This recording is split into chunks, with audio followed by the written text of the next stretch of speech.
It's time to put the remote control down. The talking heads are done. It's time for unfiltered takes over a nightcap. You're invited inside to discuss the weekend's biggest disasters, the surprising heroes, and everything that got missed over the course of the weekend. This is where the best late-night sports talk happens. Welcome inside the ETB Lounge. And now, here's your bartender of banter for the evening, Callan McClurg.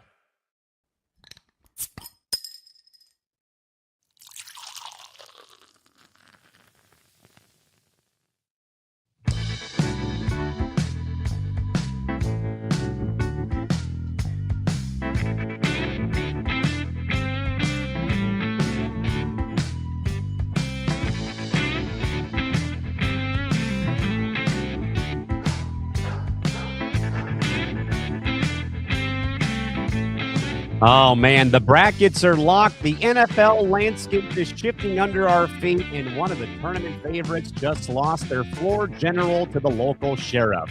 Welcome into the lounge. Hello again, my friends. My name is Callan McClurg, and Selection Sunday came and went, and it arrived with a vengeance. The brackets are finally set, as Duke is the number one overall seed for the men, while the UConn women enter 34-0 and are the undisputed number one in women's college basketball. But while all the Blue Bloods were celebrating, the headline in Tuscaloosa, Oklahoma, is a utter disaster. The Tide are now in a tailspin following the felony arrest of star guard Aiden Holloway early on Monday morning.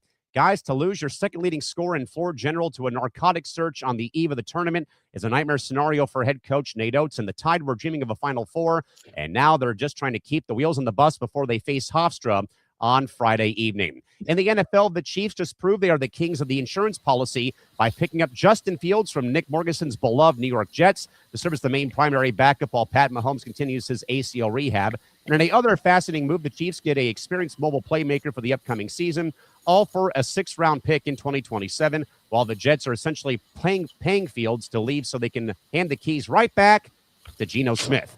And finally, we head to the Diamond, where Miami's the current center of the world right now. Team USA outlast the DR in a 2-1 thriller on Sunday, fueled by Paul Skeens and homers by Gunnar Henderson and Roman Anthony. And literally, fellas, just a few minutes ago, Venezuela managed to hold off Italy's magical run to punch their ticket for a date with Team USA on Tuesday.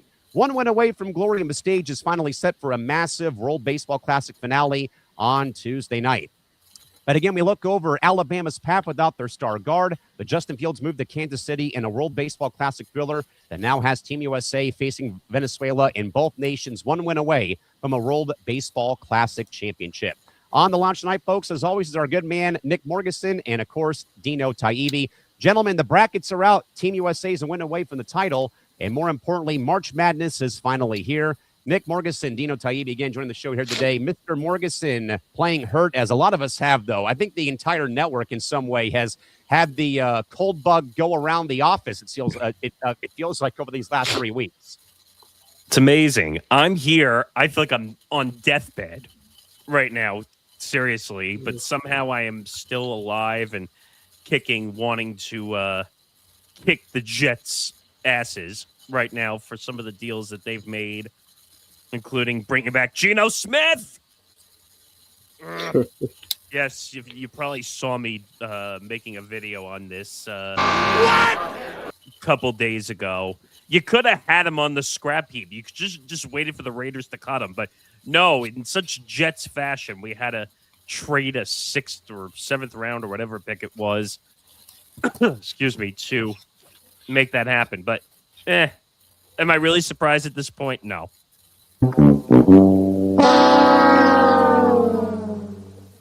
Sadly, Nick and Dean, I think the Jets are the gift that keep on giving, right? Yeah. They are. Man, Dino Taibbi, great to have you aboard again, my man. How we doing this evening? Doing pretty well. No, I mean, yeah, the sick bug is definitely going around because, I think really whenever like the weather changes over, it seems to make people sick. Yes, you're talking to a guy where it's 85 degrees in March in Southern California, and it's never been like this ever that I can recall. I mean, just a few days ago, it was in the 70s here, and Yes. now then literally 48 hours later, we were like in the 30s. So like March always has like those bipolar swings like that. April too. So March and April are gonna have those bipolar swings like that, and it tends to always make people sick. But And I only say it's gone around the office. Now, again, we're all remote, folks. Again, I'm in Southern California. Nick and Dino are on the East Coast. Half the team's on the East Coast. We got a couple of people in Montana with Will and Christy.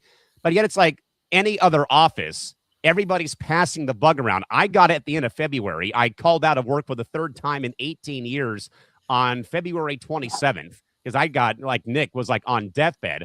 And then it's gone to Tom. It's gone to Nate. It's gone. And now it's gone to Nick. You know, Dino's had it. I think we've all had it, but it's just so weird, though, that's been like passed around and we don't even work. We don't even share cubicles or we share like an actual TV or radio station together, but it's been passed around by the whole team. You know what? I'm here. I want to scream about the Jets. So I said I'd make an exception for being sick.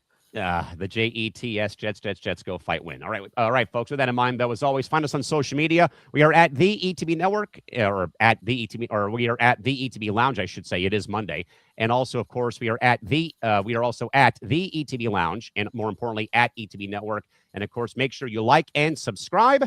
YouTube.com/ETB Network. Mr. Morgeson, 2,100 views as of Monday. There are 2,100 viewing hours, I should say. Yes. Yeah. 2,100 watch hours, more than halfway to the goal. Keep doing what you're doing, watching on YouTube. I mean, don't get me wrong, we're available on a bunch of other Twitter live platforms right now, but please go watch over on our YouTube platform, youtube.com/ETB Network, and help us get to the goal faster, because that's when more things can be done. More content. Yeah, I mean, and that goes in a way to what Nick and I were talking about on the most recent WNBA strike show. We will be having another one sometime later this week when more news does come out. But again, Nick and I were sitting here that night, around 9 o'clock Pacific time, midnight Eastern, the day that the strike was supposed to be implemented. Thank you, Kathy Engelbert, for being a dumbass. Today was another one of those dates that it still didn't happen. Yeah, but more importantly, what Nick and I had recognized, though, we were on air for 3 hours that night. Oh, my God, yeah. And we topped out at 730 live viewers across multiple platforms, and that really was really a big engine as to why we have had the jump in viewership hours. I think Nick picked up about 10 subscribers that night from the program. So the more that you folks watch, the more that we get to more check some more boxes, like at 2,500 or 3,000 watch hours, we will be able to do more hour-long bonus content programming for you folks. So please keep watching. We really do appreciate everyone's support, and a good evening to our good man, Cal. Hope all is well. What a crazy month of March. We got a lot going on here, fellas. WBC, we're getting close to the baseball season starting for probably the last time in quite a while. And also, more importantly, March Madness is also happening, and give or take first 4 games on Tuesday and Wednesday. Then, of course, we get the whole tournament kicked off on Thursday and Friday. So set those alarms for 9 a.m. Pacific time, because usually day one of a tournament, I get up early, order breakfast, put the coffee pot on, and I have all the channels ready to go to watch all the games on a first day of March Madness. Oh wait, you mean True TV gets dusted off just for this tournament? So it's not just Impractical Jokers that you're watching on True TV. Oh no, I already read that the schedule has Impractical Jokers around the games. Once they're off the air, last game's done of the day. Hey, Impractical Jokers is back. That would literally be like if MTV got the rights. Okay, we'll show you a block of games. Now we're going to go back to ridiculousness with Rob Dyrdek. Oh, well, that show just ended fairly recently too. They finally retired that show, but it's almost like Impractical Jokers goes to the March Madness committee and says, you know what? This is the perfect time for new episodes or a new tour. A new season when we have everybody to build off of watching March Madness on day 1 or day 2. But you know what, though? It's kind of brilliant if you think about it, because of the amount of people that are watching those channels, whether it's TBS or True TV. I mean, CBS is going to go to news. That's usually what they do after the games. Anyone gives a shit about news. Might go to a movie after it's all said and done. Yeah, but for TBS and for True TV, they're not going to news. They need something comedy based. And I think I read on True TV, they're going to be airing this special documentary I was reading also for one of the. So. I saw it on social media. Apparently, I know Tubi's got a documentary about Gonzaga men's basketball coming down the pipeline during the tournament, which is a little interesting. God, when's the last time Gonzaga was relevant in the tournament? They've been like really good. They got to the finals one year. I think Baylor beat them, I want to say, fairly recently. Yeah.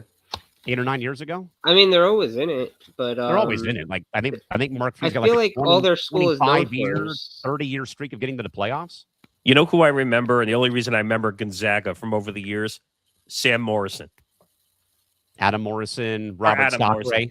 Yeah, that's Adam Morrison, Robert Sacre. I see him every year though at USD until they go to the Pac-12. You remember, like he was like the hottest thing since sliced bread when he was going to get drafted. I called the game with USD playing Zaga with Ruri Hachimura being their center, and everyone said, "Oh, Adam Morrison's going to be the next big star." And then he became a huge freaking bust when he got drafted by the Lakers. And he still won 2 rings. Did he win 2 rings? 9 and 10. Oh, so he was on the Kobe team still? Yes, he was. Holy cow. By the way, are we going to talk about that tonight too with the BAM score? BAM 83 points. We can fit it in somewhere down the pipeline, but we will kick off the show though, guys. Again, if you folks are watching again, you can hit us up on social media inside the live chat box. And yes, we have USA, Venezuela for all the marbles tomorrow. As Venezuela again defeats Italy within the last literally 15 minutes in Miami 4-2 after Italians pitching comes undone thanks to a 3-run inning for Venezuela. So Team USA, Venezuela for all the marbles on Tuesday. We though, guys, kick off the round of takes though with last night's game on Sunday. In a semifinal for the ages, Team USA held off the DR scary lineup 2-1, the final score on Sunday from Home Depot Park. Marred, though, by Paul Skeens and great pitching. 2 homers in the game from both Roman Anthony and Gunnar Henderson.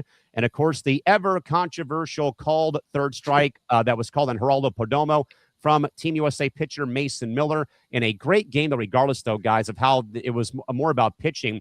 So Nick Morgeson, with the victory by Team USA over the DR, which, by the way, this now marks, I think, the second time in 3 tournaments that Team USA has knocked out the DR. I was actually at the game in 2017 when Team USA knocked out the DR to get to the final game in L.A. when they played in San Diego, which, of course, was the Adam Jones robbing Machado of the home run at Petco Park that evening. But, Nick, is this game perhaps, though, the gutsiest win perhaps in recent WBC history for Team USA? Or did the DR simply run out of gas at the worst possible moment, though, against a very great Team USA starting pitcher, but also their bullpen? I think, by the way, people are going nuts over the strike calls. Excuse me. You need to take the bat off your shoulders and swing. You can't strike out looking back-to-back batters in that scenario. I mean, those pitches are too close to take in that scenario. Swing the freaking bat. Don't be Carlos Beltran against Adam Wainwright in the NLCS and just watch a curveball drop in for strike 3 and look like a frozen rope. I mean, U.S. did enough to win that game. Okay, I think they did. Now, people are saying, should there be the ABS system? And I think that's what... Cal says completely BS call from the umpire, which, by the way, Corey Blazer does have a very much modern-day infamous strike zone in a way for when he calls balls and strikes. It was 2 feet below the zone, actually, just to kind of clarify there. But I think that we all kind of agree that it might be time for ABS to come to the tournament. I mean, they had the pitch clock. Why not bring the ABS too into the fray? Here's the problem I have, okay? You can look up a scouting report for an umpire, of course, in today's day and age. If you know the strike zone is bigger, then you should know not to watch a pitch go by. That's on the hitter. I agree. You can't let the umpire determine the game. Or what do they say in all games? Don't let the officials control the game or what have you. I catch your drift. And that's on the hitters for not taking the bat off their shoulders. That's why you lost the game. That's why you lost in that scenario. And U.S. is the best. Wow, let me be careful with that. I was going to say U.S. was a better team, but the Dominican Republic has an incredible team, too. I don't know. I mean, I usually don't watch the World Baseball Classic just because I'm like fully against what the tournament is about, and I'm afraid of guys getting hurt. But at the same time, it's just like I get it. I know why people are excited for it. They want to see their country win. They want to see the country flag win. I think we were more shocked that Team Japan got eliminated in this tournament too, which was another shocking occurrence. But we'll see. Dino, what do you think?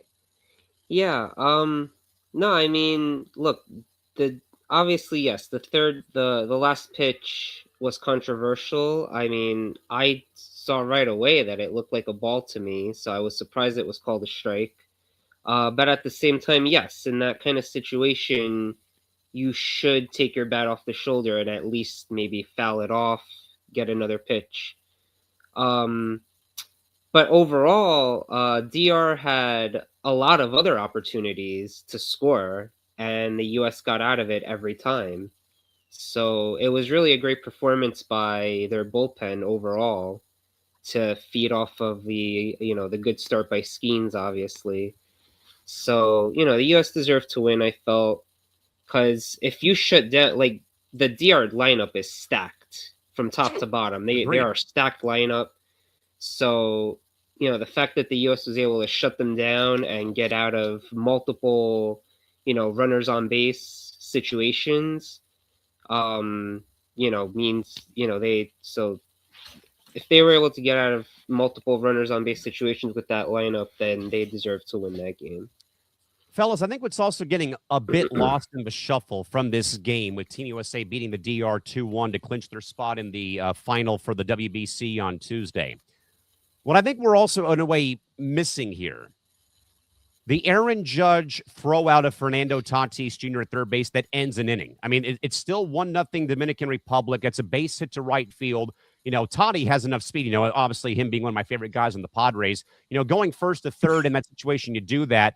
But it took a near perfect throw. And, I mean, Fernando was up by 20 feet. I mean, the third baseman was already waiting for the throw to come in. And I think that play, in a way, hasn't really been talked about enough because I think we've all been, in a way, so hell-bent on the Mason Miller called third strike of Geraldo Perdomo that we, in a way, skip over that play where I think, Nick, the game, I think, hinges more on that play right there than, the called third, because let's say that Fernando's safe at third. The DR tacks on more runs. We're talking about a whole different ball game here than just the 1-0 deficit before the 2 homers were hit by Anthony and Henderson. Well, all right, let's be careful with that statement partially because, again, fallacy of predetermined outcome. You don't know if he scores, even if he gets the third. I understand what you mean, that there's more offense. They're set up to score. Yeah. So that totally makes sense. But he could have gotten to third. The U.S. could have gotten out of the inning anyway, regardless. Sure. But that throw was a seeking missile to third base.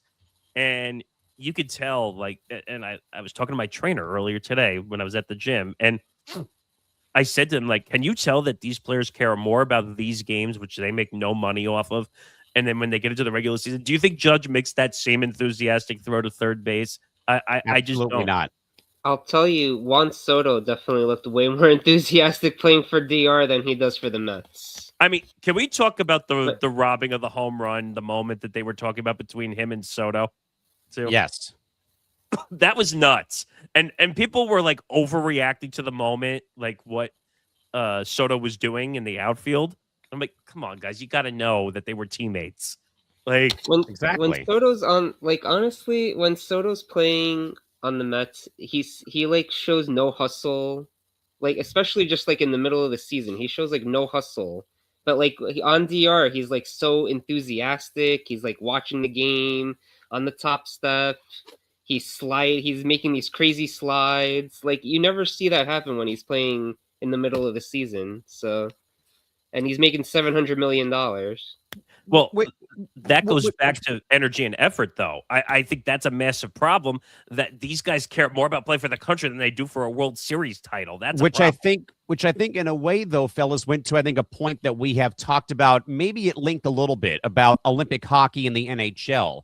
Maybe even the World Cup coming up here, as opposed to playing for an MLS team or a soccer club over in Europe, right? I even think, Nick and Dino, didn't Aaron Judge have a very similar comment that that a World Baseball Classic game has more energy than a Game 7 of a World Series because of the culture being built around it in certain markets?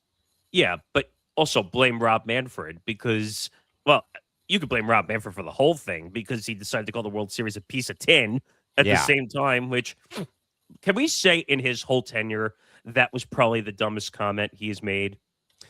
I think, because I think that came out in wake of how he didn't handle the Astros situation in 17, properly in people's opinion. Yeah, but you could put that on everything now, because now the players are saying, oh, well, our commissioner thinks the World Series trophy is a piece of tin. I guess we'll treat the World Baseball Classic like it matters more. They don't get paid for this. They actually are risking injury over making money. Which, by the way, Nick, to your point, I don't mean to interrupt you, but to your point, though, Fox showed numerous camera shots of one Jose Altuve wearing his Team Venezuela jersey sitting behind home plate tonight because of how we talked about that. Certain guys like Altuve, Correa even weren't able to get insured for their team to play for their respective countries from from their MLB franchise. Well, that was the whole situation. I think you and I discussed on Press Row about Bad Bunny was trying to get players insured, and baseball said, get in line. It's not happening. I do find that interesting, though, that he was willing to pay the money, and I guess maybe teams are so hell-bent, like I've said in the past, and this is originally why I didn't like the tournament, because I'd be afraid if Aaron Judge were to get hurt in this tournament, I would go nuts. If he goes down as a season-ending injury like Edwin Diaz had last World Baseball Classic, you don't think Mets fans threw a shit fit when he got hurt and couldn't pitch for the rest of the year? I don't blame Mets fans when he got hurt. I mean, and I'll be frank, as a Padre fan, I've been kind of in a way sharing the same sentiments, though, but hey, go play for the country.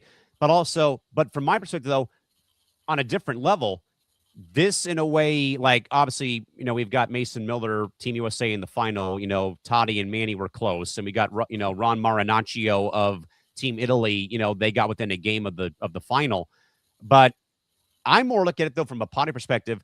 This is the last thing I want to have happen, because the fact the team is going to be sold to a new ownership in a way, and that that is a bit of a was a bit of a lingering issue with me, but also I'm like, hey, go and do what you got to do, play what have you, go from there. But as we stand here today, once more, Venezuela just did defeat Italy within the last roughly half an hour by a 4-2 score. So it'll be Team USA, Team Venezuela coming up for the final on Tuesday from Lone Depot Park in Miami, Florida. Gentlemen, flat beer of the night, though, goes to Alabama men's basketball and the arrest of Aiden Holloway.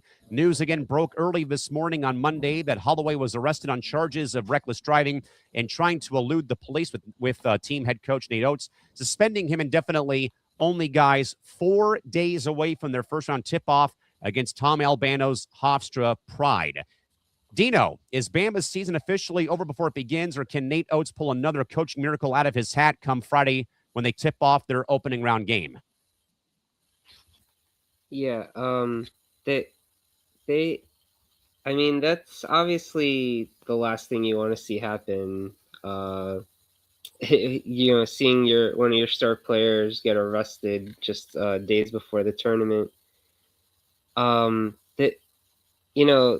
honestly thought that Hofstra had a pretty good chance in that game to begin with, but now I'm sure they're very energized, very much. They're definitely going to be up for that game, knowing they have an even better chance now to potentially pull the upset.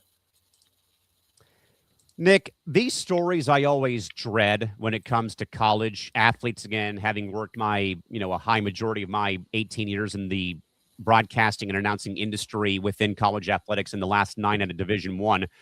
You're always fearful, though, Nick, that something like this would happen where guys or players get caught up. Maybe they celebrate a little too much, though, when it comes to, hey, I get to go to the, experience March Madness, though. But also, you kind of forget where you're at, though. You're not in the right headspace, even as you're celebrating, though. And, of course, Nick, this now causes a massive headache, though, for Nate Oates. Now, again, I don't know if Bama's going to go far in the tournament, though. But, again, they're one of the 10 SEC teams who got in, though. They got Hofstra for their first game coming up over the course of the weekend. But, Nick, with and I think, though, I don't really like questions like this sometimes like this, because this is a team sport. I tell people, when something like this happens, it's next man up. So who's going to be that guy that will fill in and take the Aiden Holloway role to fill that void while he's out for the entire tournament, though? But, Nick, your thoughts, though, With the news, though, of Holloway's arrest, though, is Bama's season officially over, or can somehow, some way, Nate Oates pull one more miracle out of his hat? This is stupidity. Like 4 days before the tournament starts. And from what I read within the report, it was a residence that he was staying in that they found marijuana products and a bunch of other stuff inside his residence, because I guess technically it was I think an off-campus dormitory or apartment, what have you. I mean, how stupid can you be as a college athlete knowing that he probably had NIL? I'm going to guess he probably had NIL. You have to stay clean on your NIL. Everybody knows the rules of the NIL between the GPA. You can't break the law. Now, is he going to lose his NIL? Hell no, he's not going to lose his NIL because they don't want to lose him off their roster. Now, you said suspended indefinitely. Yeah, he's done. His ass should be kicked off the team, to be quite honest. I think fair. If you get caught with drugs, back in the day, you were caught with drugs, your ass was sent to the curb. You were cut from school. Now, because of all the NIL drama and contracts and stuff that are signed, you can't do that easily anymore. It's kind of like a professional sport where if you're going to cut somebody, you got to pay them the guaranteed money that they're owed. But correct. He's an idiot. Now, I don't know how. I don't think Alabama was a great team to begin with anyway, but he's one of their top guys. And now I don't think they're going to recover. I think they might be one and done, possibly, the way this is going. Boy, by the way, if Hofstra does upset Alabama, I want Tom Albano, regardless of how shitty he's feeling, to do a damn victory lap on this network after the game's over with. Hey, I got LIU coming up too, and LIU's in my backyard, sir, against number 1 Arizona. Oh, seriously? They're playing here in San Diego at Viejas Arena. I'm looking up the spread for that's where St. John's is playing too. But I feel like they're like 33-point dogs. What, Alabama? No, LIU against LIU. I'm just trying to look this up to see if I can find it. And by the way, for those folks who don't know, by the way, because Nick went to the other LIU before they merged. If that's the LIU CW Post. Yes, that's where I went. He went to before they merged. LIU was going to be named the champions of the Northeast Conference because Mercyhurst University was they're doing the transition, as you probably know about UC San Diego last season. They were also ineligible because you have to do a 3 to 5 year phasing in period to D1 athletics. So Mercyhurst got to the final with Long Island U. It did not matter if Mercyhurst won it. The Sharks already had the championship already won before the game started because Mercyhurst is still ineligible for the D1 tournament. Yeah. Well, I mean, if Mercyhurst won, they would have still been conference champions, but they would not have gotten the bid to the big tournament. Yeah. LIU was going to be in just for making the final. I don't even see that game listed on DraftKings yet. Oh boy, it might be. Well, if you're looking in New York, you're not going to see it because it's an in-state college game. Oh shit, that's right. I hate that stupid rule. It's so annoying. Let's see. So, by the way, so LIU I'll look at it in New Jersey. Yeah. So LIU is going to face Arizona at Viejas Arena in San Diego. It's a 1:35 p.m. tip-off on the East Coast. Okay, so they're saying it's going to be between 12.5 and 14.5. Okay, not terrible considering it could be worse. To be honest, I would plus points on that one, knowing that that arrest happened with Aiden Holloway. I'd go plus points for Bama playing Hofstra. Okay, on Hofstra, yeah. I would take the plus points. 12.5, 14.5. Still not terrible. I would take the plus points. All right, I got it. LIU is a 31.5 point underdog to Arizona. Shit. The thing is, though, it's such a ridiculous spread. You almost have to take the plus points. Yes. Almost in that game. I see Hofstra at 11.5. Ooh. Okay. So it's going to be somewhere between 11 and 15. Somewhere I think in even there. if they lose by 10, that'd be pretty respectable for Hofstra.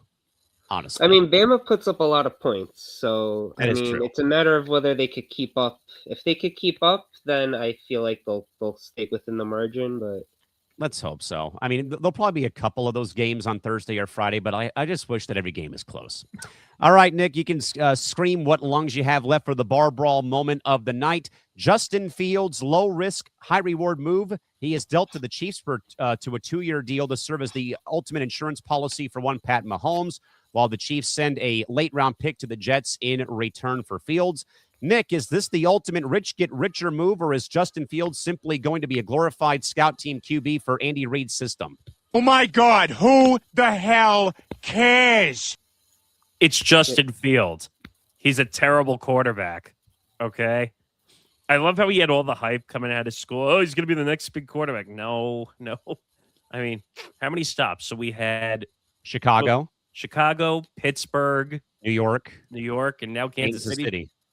He might win a ring by default, just sitting on the bench at one point. Just saying.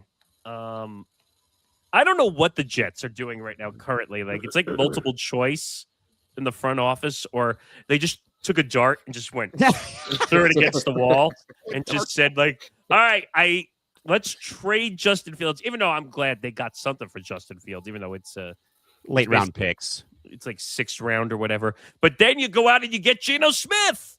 Like, what are you doing? I was going to say, they're like the people who hog the pool table on a Monday night at the bar, or they're the same people who hog the dartboard, and they play like every game known to mankind for 3 hours on end. I mean, if you have enough darts, you're bound to hit a bullseye at one point, right? I mean, this is not a bullseye move for the Jets. Is what I believe you're getting at here. Yeah, I'm saying enough times if you just keep throwing the dart, it might take a million tries. Eventually, you'll hit a bullseye and say, "Oh, I did something productive." By Super Bowl 100, maybe. What's the old saying that a blind squirrel finds a nut every so often? Well, no, a blind squirrel always finds his nuts. Maybe that's the Jets. Never. Never in a million years. Not in our lifetime. They're not going to win a Super Bowl. If only Joe Namath can walk through that door one more time, right? I mean, what was that? Super Bowl 3? Yeah. 3 or 4. 3.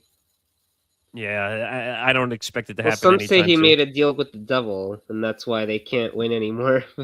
Or the guarantee and him running up the field. Like, I told you so. I told you we're going to beat these guys. I mean, he was the playboy back then.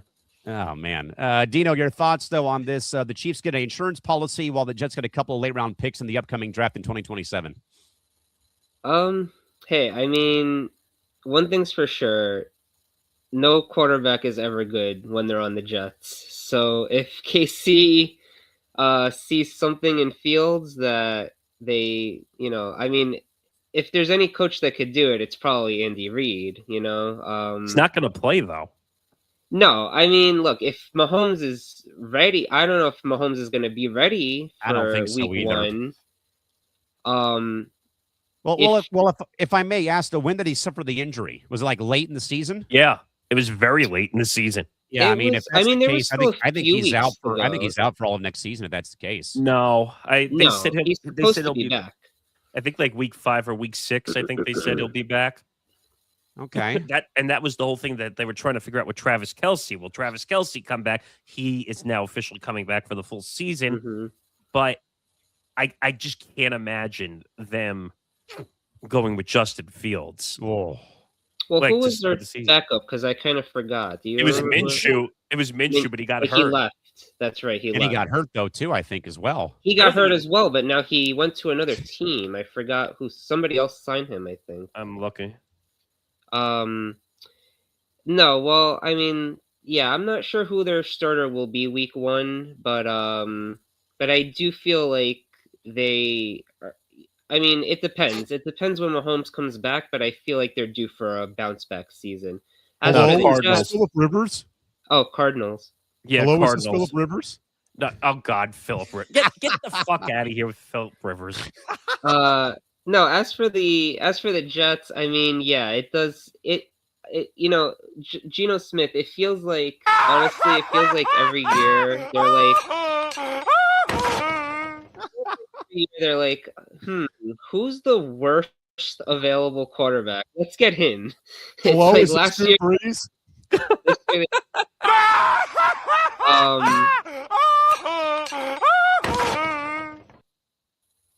I mean, it seems like maybe their plan is. I mean, they don't plan to draft the quarterback, but maybe their plan is to tank again and get a quarterback next season. I guess. Don't say I that don't word know. too I don't. loudly. Adam Stewart will find you. I don't really know. You can't really ever know what the Jets are actually thinking. I mean, It's a mystery box. You have no idea what's inside of it. It's still a mystery. What was that stupid episode of Family Guy where Peter was offered the boat or the mystery box? Oh, you don't know. It could be a box. And I'm like, that's the Jets.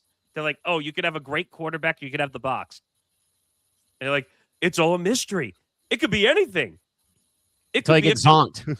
It could be a crappy quarterback. We'll take the box. That's literally the Jets. Oh, man. Well, that's the latest with the Jets, again, with them getting Justin Fields, or getting rid of Justin Fields, I should say, to Kansas City for a couple of late-round picks in 2027. Again, gentlemen, as we get to the empty the beverage segment here again, Venezuela holding off Italy within the last half an hour. 4-2, they win over the Italians. The espresso-driven Cinderella run comes to an end for Italy after they cannot survive the bullpen of Venezuela late in the ballgame. And the fans, of course, down there turn Miami into Caracas North. Mr. Taibbi, with Venezuela dispatching Italy tonight, is the momentum on their side, or is Team USA's pitching staff of the finals still too deep to silence their offense? Well, first of all, I just got to say, great run by the Italians. I mean, I know they're mostly all American born, but still, like, it's, they put a great effort in this tournament. Obviously you could tell they were very enthused with the espresso and the celebrations. So, a great run by them, very unexpected and definitely exceeding expectations. Venezuela's got a pretty decent team. Obviously they beat Japan, who were the defending champions. And a shocker, by the way, that even happened. Right. I mean, they have literally, the best player on the planet in Shohei Ohtani, and they were able to beat them. And they definitely have a lot of momentum coming into the final now. So it should be a good game. I still feel like the U.S. has a very deep bullpen that may ultimately make the difference here. But it could definitely go either way. I could definitely see Venezuela pulling the upset. Now, Nick, the only, I think, hovering question mark around Team USA right now, even though Mark DeRosa's been getting fried, within the last week for, again, his mental state of mind, though, resting players versus the Italians when they lost that pool play game, thinking that they were already clinched and were in the bracket for the knockout stage after going 3-0, and they obviously laid the egg, though. But now, though, I think, Nick, the main question mark here that I've actually seen, though, on Padre Twitter and on Padre social media, now there's a question mark, Nick, about Mason Miller being available to close out for Team USA come Tuesday, though they've had the day off, though. I think he had to work extra hard, though, in that game against the DR on Sunday. Of course, he got out of the jam and won the game for them closing it out, though. But, though, Nick, I still think that this matchup favors Team USA because of the pitching depth. Again, Paul Skeens threw 71 pitches, though. 4 other relievers. I think it was Rogers, Jax, Whitlock, and Miller. 4 2/3 innings, 6 more strikeouts, no runs, 1 walk, I think, and they shut down a very good DR offense to win that game and move on to the final on Tuesday. But, Nick, what do you think, though, here with Venezuela knocking out Italy? Momentum on their side, or does Team USA pitching still have enough left in the tank to perhaps bring it home on Tuesday night? Well, I think the momentum picked up when Team Japan was eliminated from the tournament. And that took out the dark horse favorite. Yeah, forget Italy. Yeah, forget Italy, forget Venezuela. Team USA is better than both those teams. And I actually think the toughest competition was the one that they beat last night in Dominican Republic. Agreed. I think that was the best offense, even over Team Japan, in the entire tournament. So they really, to be honest, should win this game easily against Venezuela, and we should be able to hoist the trophy again, hopefully, and then we'll see all the players become miserable again when they have to go back to spring training and actually care about baseball. Yeah, as opposed to a 10-day break. But I think, though, Geno, I think you're on to a valid point, though. And I know that a lot of people, and I think we've all in a way have even said the same thing. I know Nick's been vocal about it, though, but I understand, though, obviously the Italian run, though, fueled by American-born players playing for their country, as has been the case with Israel, and certain players playing for the Czech Republic or playing for the DR, as Austin Wells did, though, because when they have family ties. Where my main thing is that there's not enough roster spots to have all the best guys play on every team across the board, and you may look at your ancestry DNA to find out where else I could play. I think I mentioned the Nick, though, for like Olympic competition. If there's too many guys for me on Team USA, from my perspective, okay, there's Ireland, there's Germany, there's Japan, there's, Denmark. There's other countries I could go and represent, though I'm not from there, but because of family lineage, I can go and do that. And I think, though, Dino, that your point, though, is so spot on, though. I think, though, that Vinny Pasquantino, though, said it so right, though, because, guys, I've gone to Italy to play international baseball, and yes, it is not on the front page. If you go to Rome or Nettuno or Peace forever, but it is, though, a growing sport, as I have documented on Small Market Edition about how the hell is ice hockey in my market in San Diego and Southern California, where it's at today, because, well, there was a Disney movie, well, there was this or that, but once the game gets planted there and you start investing your time and effort to make the game where it is, a run like this by the Italian national team, though they're all from Jersey or from upstate New York or from the Northeast, that, though, I'm sure got a lot of attention, though, back in Rome and back in Nettuno and back in Italy, to get people to maybe get behind, baseball, turn away from from soccer over there for a little bit to go and watch baseball. So, Dino, what could this run by the Italian national team for baseball maybe do back in the motherland of Italy for maybe some casual fans who tuned in to watch the WBC and maybe got inspired or maybe got hyped about seeing Italian baseball being on the map in this tournament?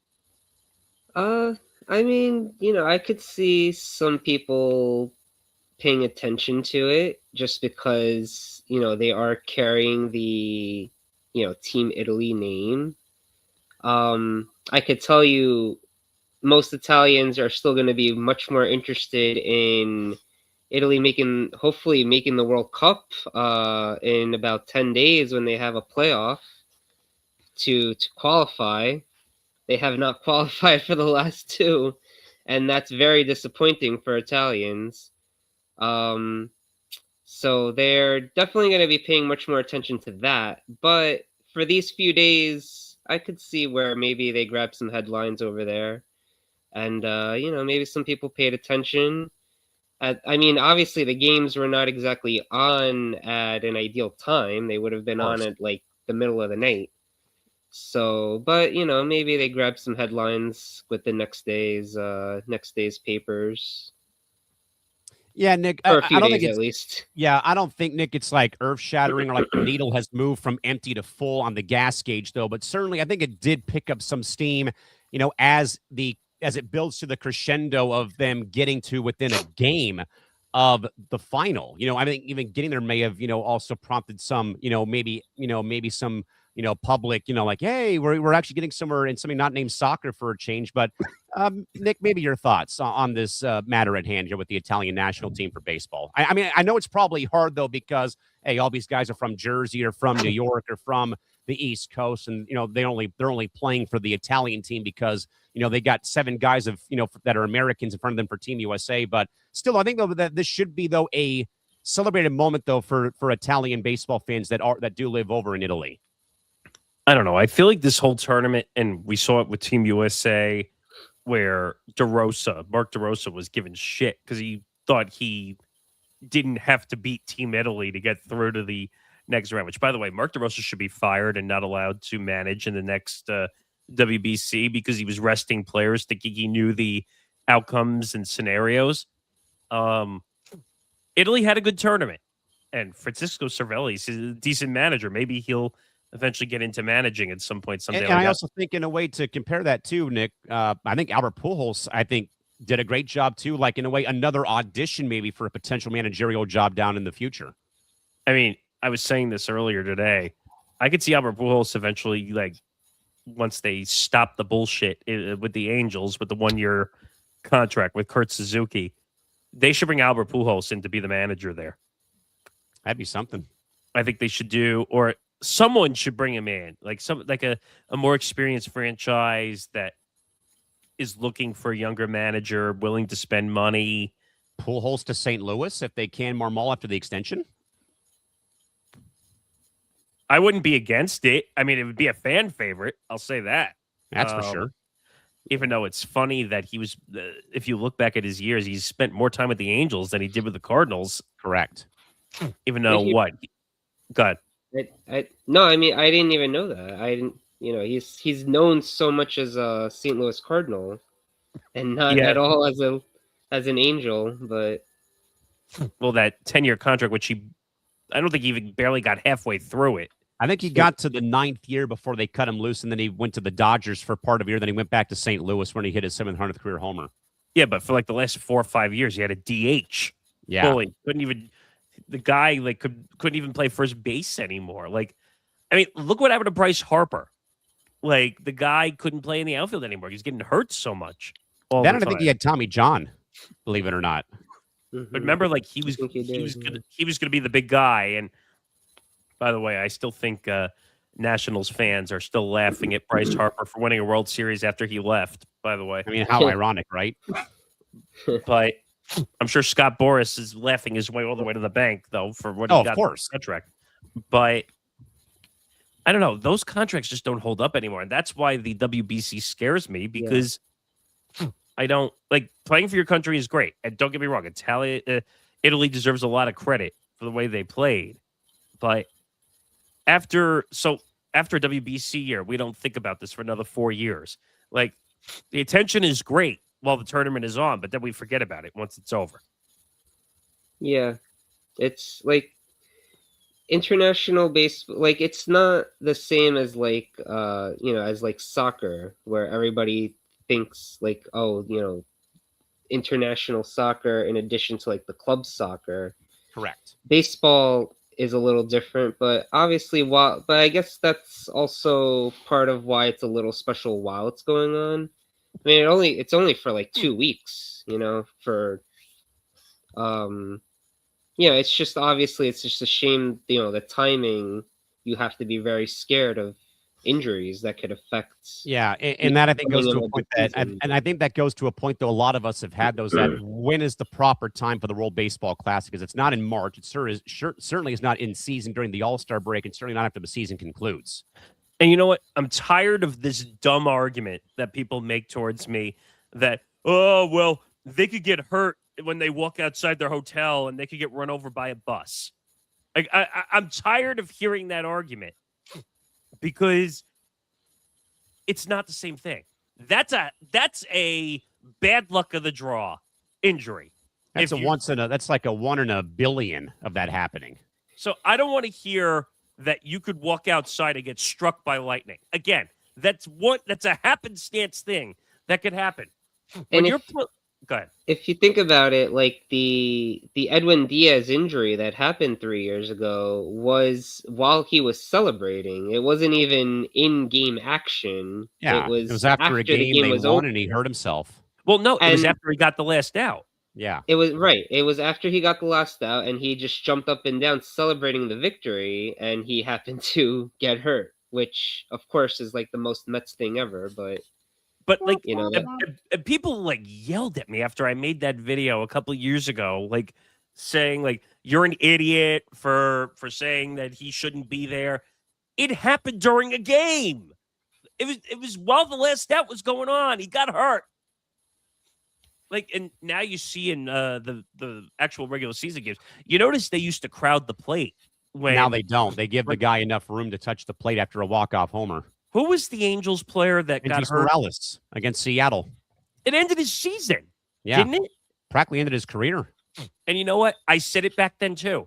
You're an idiot if you manage to get hurt on a walk-off home run or when you're on a celebration. I mean, especially a celebration of just a regular game. Like, even that Puerto Rico win that Edwin Diaz got hurt, it was only like a quarterfinal, I think. It wasn't even. It's not like they just won the championship. Well, that's what bothered me. Like I said, look, if it was a WBC clinching victory and they won the whole tournament, go ahead, celebrate as much as you want. That's not what this was. Like you said, I think you're right. I think it was a quarterfinal game. It's not like they won the whole freaking tournament, for crying out loud. And then on top of that, the Mets had to pay all that off for him sitting out for a year. Yeah. Utter stupidity. Yeah, and people were nasty to me. Like, the people were like, well, you're offensive. You hate the World Baseball Classic. Yeah, I do. I actually hate the World Baseball Classic because I don't want to see players get hurt. I swear, I would have gone off if Aaron Judge got hurt. Of course. In any way, shape, or form. Like, would you be upset if Tatis got hurt for the Dominican Republic? That's why I said that, that's why it's been like proceed with caution for me, because I think the Padres, along with the Dodgers, may have had the most number of guys play for countries in the tournament, mainly the DR, Team USA, Team Italy, for example, that, go and play for your country, though, but you're also like holding your breath and cringing, especially in my case when Fernando dove headfirst into third base when Judge threw him out. Like, dude, you've hurt that shoulder who knows how many times in your career. Why are you going back to the well again in that situation? And, like in a way, though, too, like I said, hey, ownership situation, too, did they get insurance, whatever. But yes, I've been watching more of like proceed with caution. Yes. 14 years, $340 million for Tatis. I know. Okay.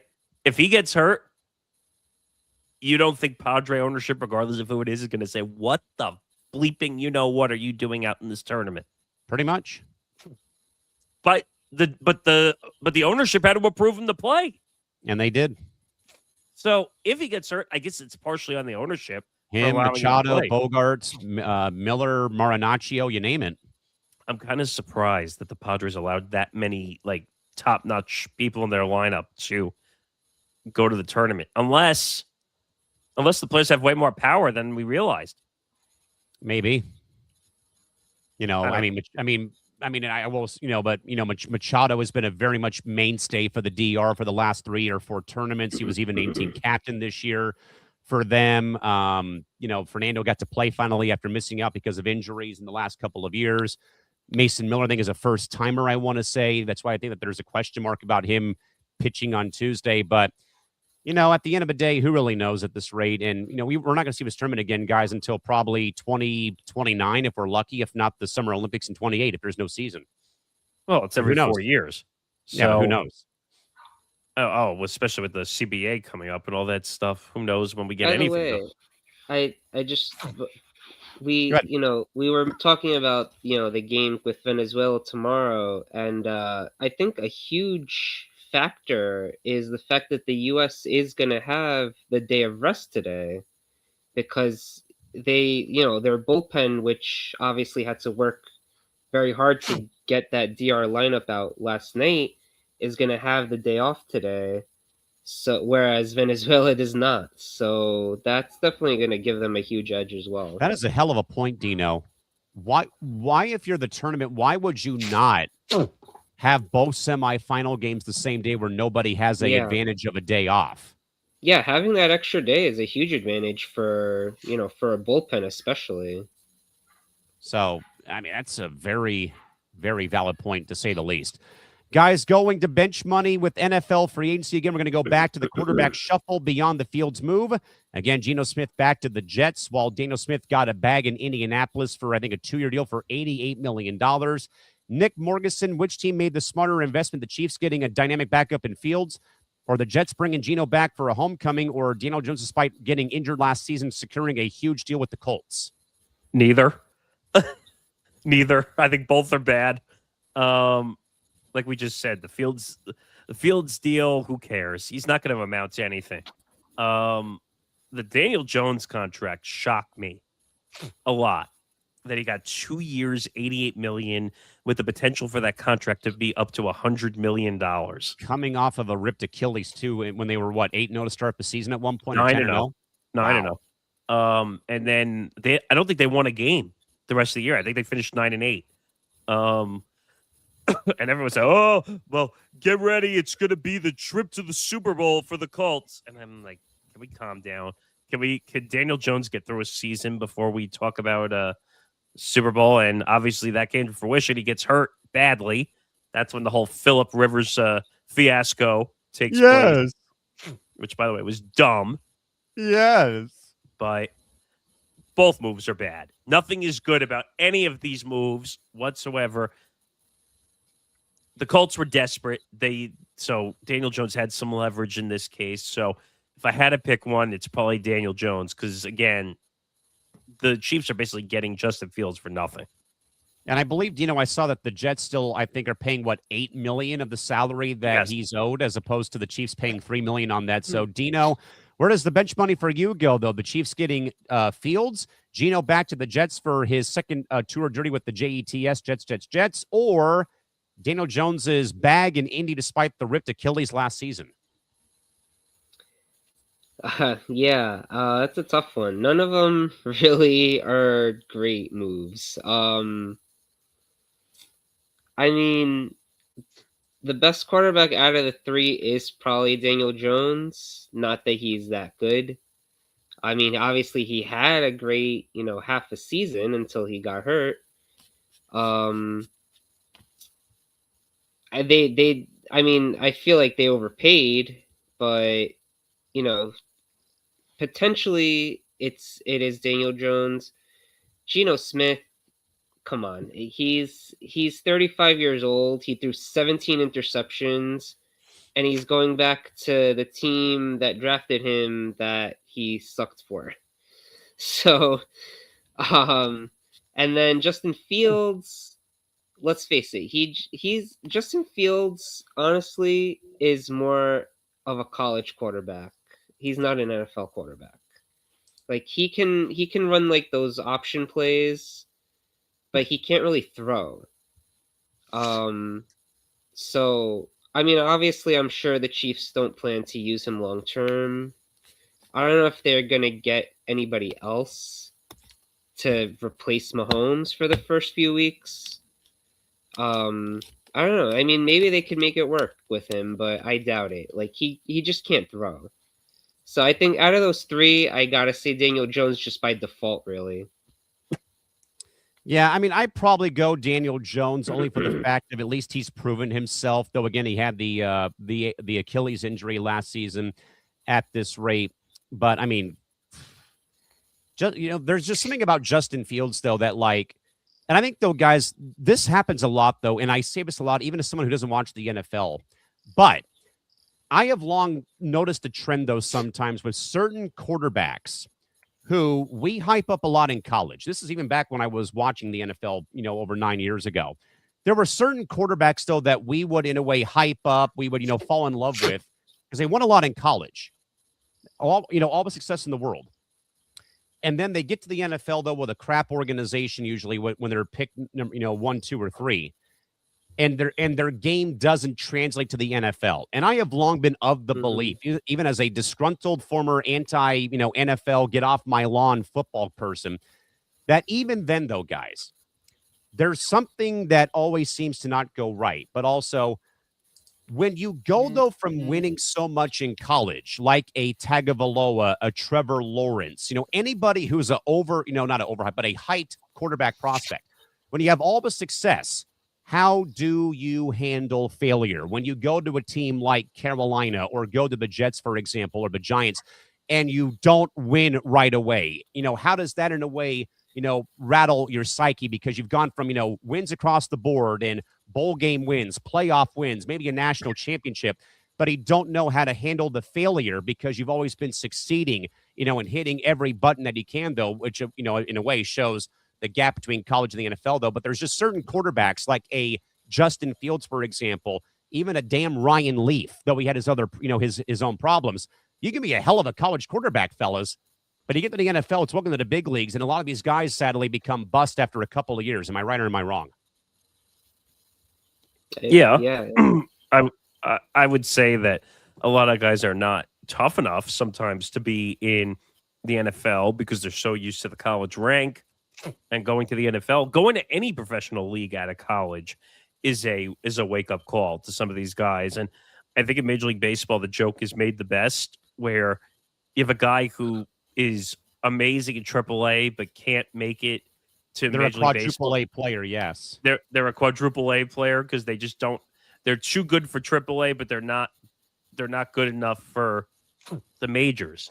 So And you get a lot of college basketball players who are like that, where they played so well in college basketball that their game doesn't translate to the NBA, or injuries got them. Greg Oden stands out as one of those guys, where he was one of the better college basketball players in history for Ohio State. He just couldn't stay healthy because he was a dunk dominant guy. Like, he was a rebound machine. He could literally do anything. And then he got to the NBA. He just couldn't stay healthy. I think for Portland, if I'm not mistaken. But yes, the Blazers, yes. So the game doesn't always translate to the professional level for athletes. You have to make yourself fit in these professional leagues to be a star, to build the brand. But if you don't play well, then you're not going to survive. Exactly. All right, folks, top of the hour here. A quick mention, by the way, for March Madness. We are running a ESPN.com March Madness Bracket Challenge group. So visit ESPN.com. Search underneath the Men's Tournament Challenge. Go to the directory and search Empty the Bench Network or Empty the Bench. Fill out your bracket. You got 2 days to figure it out. So after the first 4 games wrap up on Tuesday and Wednesday, get those brackets in by Thursday morning at noon Eastern, 9 a.m. Pacific. And let's have some fun over the course of this March Madness tournament. I always love filling out brackets. So this will be fun. I love the brackets. By the way, speaking of brackets, I wasn't going to bring it up, but did you see the stupid thing Kalshi's doing with the $1 billion perfect bracket challenge? Like, come on, man! Like, really, Kalshi? Like, go back to dealing with legal litigation. Stop it with. I bet you they don't even have $1 billion. Yeah, a lot like that that one gambling partner we had called NOVIG. I'd love to see. I hope somebody hits a perfect bracket. I mean, it's nearly impossible. Oh, it's like 1 in 120 million. I think your odds are better of hitting the lottery, actually, than getting a perfect bracket. Yeah, I want to look this up just because Kalshi's been like shoving it down like social media's face. Yeah, well, remember the year though where like Warren Buffett promised like $1 million of his own money with Intuit or Quicken Loans or whoever. A lot of different brands do it. I saw something else. I forgot what those challenges never work because no one ever gets them. Yeah, because they know it's not going to happen. So.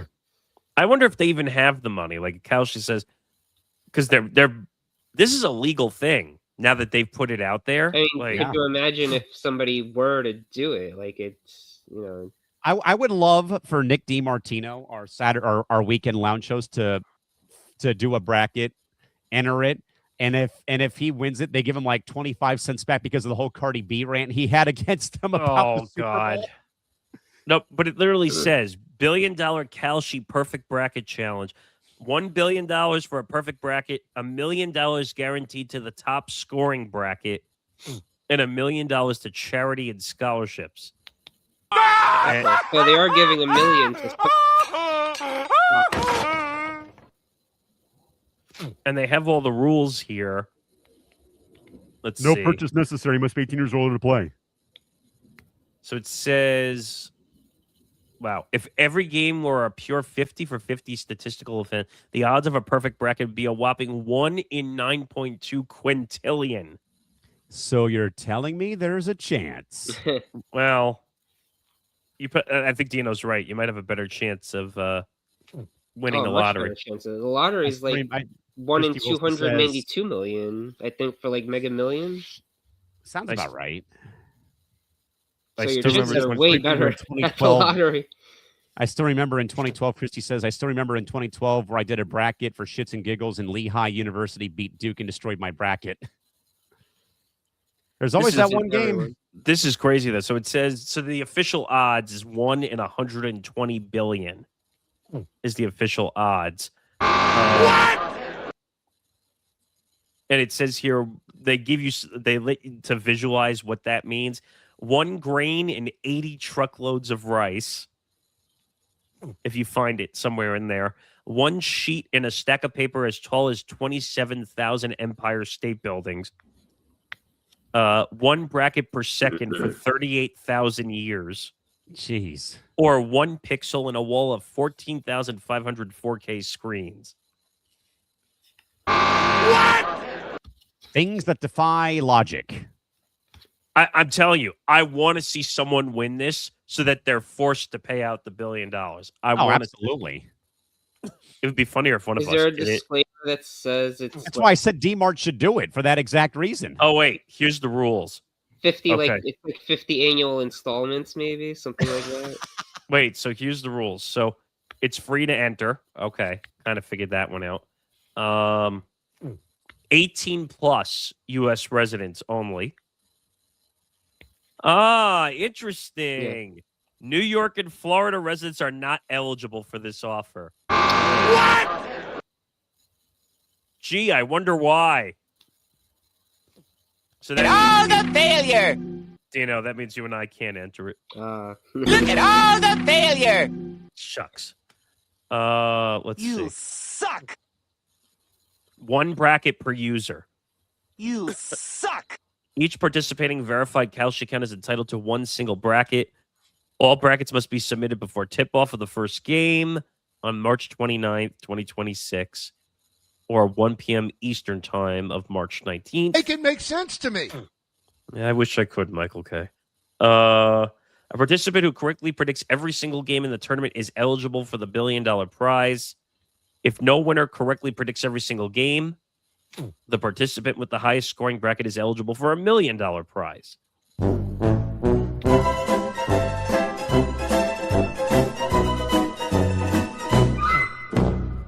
In the event of any tie, any prize will be divided equally among eligible winners. Wait, so that means if there's more than multiple perfect brackets, you're splitting the pot with strangers. What the hell is this? And it says we're accepting oh wait, there's even more of a catch. We're accepting a maximum of 10 million total entries. You would have to be psychic to get. Well, yeah, true. Well, if I'm psychic, I want to do more than just get the bracket correct. Give me the lottery numbers, damn it. I'm just looking. Oh, I love this. So under the FAQs, it says, "Is this real?" Yes, this is real. Clown show, clown show, clown show, clown show. I just find it funny. Oh, and then it says, "What charity are you donating to?" And it says they're donating to a nonprofit, which is granting $500,000 as part of its challenge. Oh, it says we're also giving $500,000 to Devin Booker's charity, the starting 5. So it's funny that comes up. I don't know, Callan, if you saw this on social media. So Devin Booker is now what? An investor, owner of Kalshi. An ownership investor in Kalshi. What? Hey, Adam, where are you? Aspiration. I thought we were not supposed to be owners in gambling companies. Did I miss the memo? Well, there? they're not really gambling. They're a prediction market. Dino, come on. Just classified differently. Dino. I mean, they might be differently classified, but now there's 2 to maybe 3 NBA players taking ownership now of Kalshi. I mean, Giannis, Kevin Durant. Obviously, it's it's just all legal terms. We know it's actually gambling, but they're classified as a market that, under the Beaker is too busy kissing players' ass. Yeah, well, I mean, we all know that in the NBA, the players, I would say the NBA is the league where the players have the most control. I get it, but we have rules over gambling, and now we're allowing players to own percentages of gambling companies. And to the point, too, that Nick and I have long talked about, though, too, regarding the simple fact, though, as well, that, the NBA has had this gambling scandal since October, and they keep batting an eye at it, along with the whole aspiration crap. I just find it funny because Devin Booker is now, obsessively, compulsively, promoting Kalshi all over his social media. And I just, this would never have been allowed under David Stern. Ever. No, Ever. absolutely not. And if anyone got caught gambling, their ass would have been hauled out of the NBA and never heard from again. Well, Yeah. except for Jonte Porter. No, I mean, he got clobbered because of what had gone on, though, with what we knew about him. So, But how are these guys any different than Jonte Porter? yeah, exactly. I mean, now Porter gambled on games, as we've talked about, but still, how does this situation differ from what Porter had done, though, when he was in Toronto with the Raptors and their G League club with Raptors 905?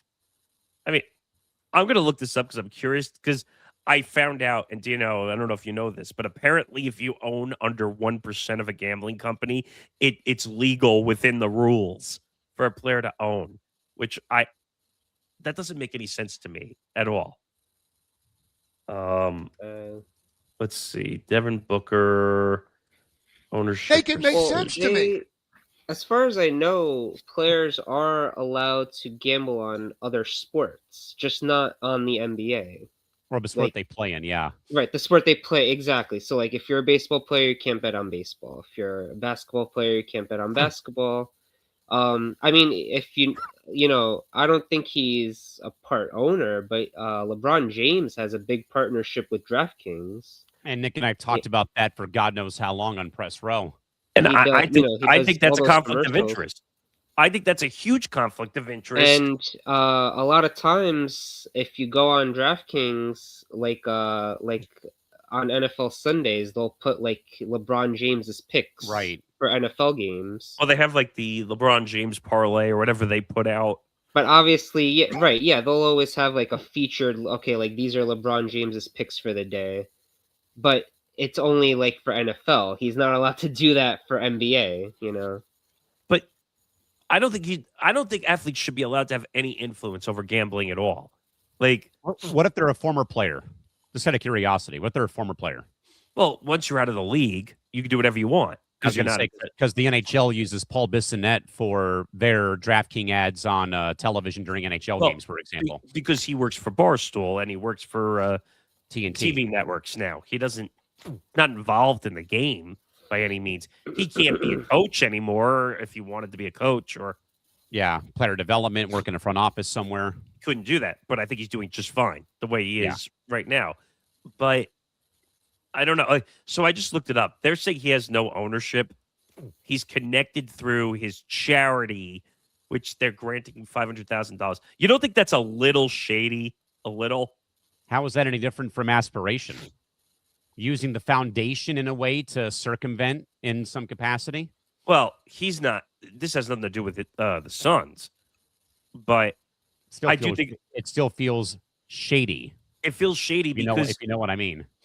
I went to his Twitter account and he put a whole ad out for the $1 billion perfect bracket. Come on, man. Are you going to lie and say that he's not involved some way with Kalshi? Did you notice that the joke I said went right over everybody's head? What? It feels shady for a guy on the Phoenix Suns to be working with Kalshi. Oh, no, I got it. I know Yes, I crack myself up, people. Just get used to it. Guys, back to March Madness, though. The most unusual 11 seed goes to the feel-good story of the entire basketball season, away from Nick and LIU, but Miami, Ohio enters this bracket this upcoming week as one of the most polarizing teams in history, going 31-0 before a stunning round one loss in the MAC quarterfinals. Despite their record, they are in a play-in game as the number 11 seed in the first four due to having the 339th worst-ranked strength of schedule. Dino, are the Red Hawks a legitimate mid-major powerhouse that was disrespected by the committee, or a 31-win mirage that will get bullied by SMU and Dayton on Tuesday or on Wednesday in the first four? I mean, I feel like really they, usually the MAC does not get a second bid. So the fact that they got it, is probably unprecedented. But I don't think the committee could ignore the fact that they had an undefeated regular season until they got to the MAC tournament and they stubbed their toe. Right. I mean, yes, and the fact that they lost, actually, what was it, the quarterfinal they lost in? Round one of the MAC I tournament. thought I Quarterfinals. thought that might have actually been enough to keep them out, believe it or not. I'm not saying they deserve to be out. I do believe they deserve to be in based on their undefeated regular season. I almost thought that the fact that they lost in the quarterfinal might have been like the nail in the coffin for them, but they managed to get in. They're in, obviously one of the first 4 games. I believe they're like 6.5-point underdogs, actually. Which is shocking. I think you're right. The fact that they're that big an underdog despite having only 1 loss in the season is a little jarring, but you just have to take into account that they didn't really face like any quad 1 teams, whereas SMU is not a great team, but at least they're coming out of a major conference. So, I believe they deserve to make it just based on the record, but I don't know. They might surprise us. They might at least keep that game close, I think, but we'll see if they could actually pull off the upset. I think they might actually win that game, despite where the line might be or the spread might be for this one. Of course, though, Nick is laid out here, though, again, 339th ranked strength of schedule. Again, 31-0 regular season, but again, had the stubbing of the toe, though, in the MAC quarterfinals, though. Obviously, a lot of people could look at who was left out of this, though, with the first 4 out, though, that, was Oklahoma. San Diego State was left out. Auburn got left out. Obviously, Bruce Pearl had a field day talking about his son, and the nepotism on that broadcast on Sunday was so embarrassing for CBS. And I think Indiana was also first 4 out, though, too. I think away from Miami, Ohio, though, I think what was stunning for me with my own, WCC bias, 3 schools make it from the West Coast Conference. Gonzaga, who, of course, won the conference tournament. They've, been wire to wire. St. Mary's getting into was a bit of a shock, though. But, of course, Santa Clara, Nick, as we've talked about, though, was in a way marred by the NBA G League pipeline of Chari Darling, who, again, I had said, though, had, played against, USD during the course of the season, and that they were, like a third team who got in, which, again, was shocking for the West Coast Conference to get 3 teams in, but they were kind of, in a way, forecasted to be getting those 3 teams in, though. But, Nick, though, I think that the committee, though, could they have maybe put Miami not in a play-in game? I think they could have put them in despite the early exit in the MAC tournament, though. But, Nick, overall thoughts, though, about where, in fact, a 31-0 regular season team who loses their first game, though, quarterfinal round of the MAC tournament, though, or comes from and gets in, though, but in a play-in scenario come this week. So this goes back to my argument again with college football. Again, I wish they would throw the freaking ranking systems down the toilet, and I wish they would just go away with it. I'm tired of you're a 31-0 undefeated team, and you don't make the actual tournament field. You're the first 4 in. Tell me how that makes any sense. And again, this is going to sound elementary when I say it. When we start the season, what is our goal every single year to do? Play to win the game, regardless of who you're playing against. And even though it's a ridiculous and outrageous goal, the goal is to win every single game. You go out there and you play. What did the Red Hawks do? They won 31 games in the regular season, but heaven forbid they lose one in the MAC tournament that they barely get in by the seat of their pants. And I don't care what your 31-0 record is. You play the schedule that's on the paper, okay? It doesn't matter who it's against. I don't care about strength of schedule. I don't care. You win 31 games and you go undefeated, that is a hard thing to do. Okay, and you don't get a bid? You don't get a net large bid? Give me a break. And the reason they put these stupid ranking systems, I'm going to let you in on a secret, okay? Because the reason they do these ranking systems is because they want to make sure they get every big market team into this damn tournament. And this goes back to what you say, Callan, all the time. Mr. Small Market, Mr. Mid-Major here. They don't want those teams in the tournament. It hurts the rankings of the tournament. That they're never going to admit that. But in their minds, they want every big team. It goes back to the NBA situation. They would rather have Knicks and Lakers every single year in the NBA Finals, or Celtics Lakers in the NBA Finals, even though OKC and Indiana did huge ratings over the last couple of years. I guarantee you the NBA was pissed off that those two teams made it to the finals. Okay? I could give two shits what the ratings are. If I get a good March Madness tournament and it has some small market teams, I'm all for it. Okay? How many times do I have to see Duke and UNC and all these teams? They're always going to be at the top because they have more NIL money than everybody else out there. But maybe I want to see a small market team win. What was that team? UMBC? Who beat Virginia, number 16, beating number 1. First time ever. And then what was the other team? Well, Loyola, obviously, which you just Loyola did Chicago. Well, they're from Chicago, but they are a mid-major. Right, which is you're going to have a whole small market edition on that actually coming out, next week? This Friday, yes. Which you do a good job telling that whole story of how the Sister Jean thing, which a lot of people were a little not nice about that whole situation when it was going on, because people said, oh, how can Sister Jean be the reason they're winning the game? I mean, was it the exact reason they won the games? No, but it gave them a reason and a purpose to come together as a team and win. And to Nick's point, by the way, this past Friday we had an episode about these particular storylines, like in Miami, Ohio, teams that get overlooked, not because of marketplace, as Nick was kind of alluding to, but the episode that just came out last Friday documents, Jim Valvano in 83, with them winning at the final buzzer with the putback dunk by Lorenzo Charles. It talked about, my university beating UConn in 2008, the final buzzer. That was a 13 seed USD team beating the number 4 seed Jim Calhoun-led Huskies on Easter Sunday, where I ran around my backyard because I actually picked my school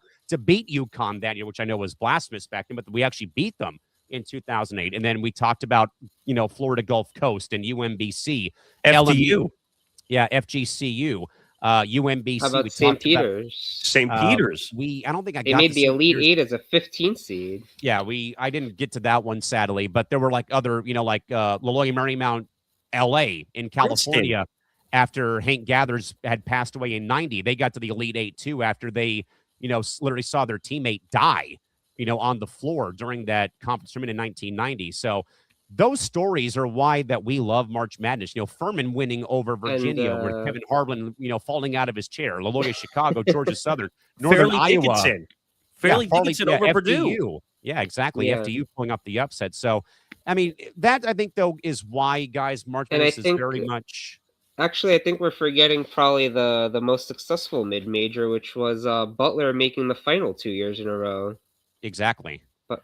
And that's my issue here with this, that the tournament, the NCAA officials, the committee that picks the teams, I think we need to do away with the committee system and let the records do the talking.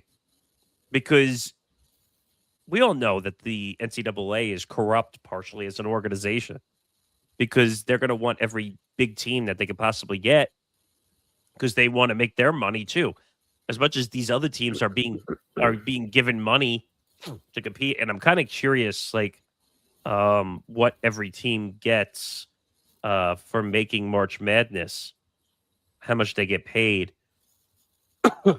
Okay, so they each get $2 million just for making the tournament. That's even before playing a game. Every team gets that, regardless of seeding. So it says March Madness teams, they do not receive direct immediate cash payments, but their conference earns units worth approximately $2 million each. These units are based on tournament performance and paid out over 6 years, incentivizing deeper runs. But they get paid. Yeah, they get money for their athletic departments, I'm sure. But God forbid small teams make the tournament to make a run, and the NCAA, we can't do that. That takes away from all the money, or God forbid TV. People are not going to want to watch, I don't know, all those matchups we talked about, Fairleigh Dickinson, Purdue, or UMBC, Virginia, or St. Peter's versus Kentucky, which ended up going on a run. I mean, I don't get it. Florida Gulf Coast was probably one of the bigger upsets that we saw. So I don't know. I don't know. Those stories really are what make the tournament. That's why it's called March Madness to begin with, because of these crazy, last second wins and upsets and just these big, upsets that you're not expecting, like like a Florida Gulf Coast beating Michigan State and all these, that's really why it's called March Madness to begin with. And kind of in a way, to a point that I think Nick brought up, that there was some speculation that the tournament might expand eventually, or what have you. But I think Nick's right, though, that that the committee does this crap to a team like Miami, Ohio, because it's one of those, you don't belong here. Like Nick was saying, though, I think you're undefeated, and I think I saw somebody say that on social media. I forgot where I saw the post, though. I think it may have been on Twitter, but someone said this right here is an example of why March Madness loves to exclude these, schools, because they don't, it's this or that, mid-major, small conference. Who cares? What if they go on a run, as we've been kind of saying, though, over the last couple of minutes here on the program. By the way, I see a clip here. I don't know who this is. What do we got? SMU head coach Andy Enfield. Yes, that is who Miami, Ohio plays in the first 4 this week. So apparently he took a shot, and there's a video clip. We could probably play it. Let's see it. But let me just read it to make sure it's accurate, because you never know with social media. So Andy Enfield took a shot at college football analysts who thought Miami of Ohio didn't deserve to make the NCAA tournament. And the quote before we look at the video: "Some people just need to be quiet on air. I think Miami of Ohio deserves to be there." Oh, wait. That was a direct shot at Bruce Pearl for his earlier commentary before the MAC tournament began. Oh, I think he was taking a shot saying that they deserve to be there. Yes. But also he took a pot shot at Bruce Pearl because he's been the one spewing so much BS about they don't deserve to be there. All right. Can we fire Bruce Pearl, please? Yeah. Because nepotism alike, by the way, which he won't shut up about Auburn, by the way. That's why I said I wanted to puke watching the selection show on Sunday, because of that exact reason. He couldn't even remember who Caitlin Clark was, for crying out loud. What did he call her? What? I have to see if I can find this, because he called her some ridiculous last name, and I'm like, who? What? Oh, Caitlin Smith. He called her Caitlin Smith. I thought he was he was talking about Caitlin Clark. He was talking about Caitlin Clark. He called her Caitlin Smith. I'm a dumbass. Well, yeah. I thought he was kidding originally, and then they found out that he didn't remember her name. I'm a dumbass. I mean, that's the biggest name in sports. You can't remember her last name. I don't know, guys. We All right. threw out his name.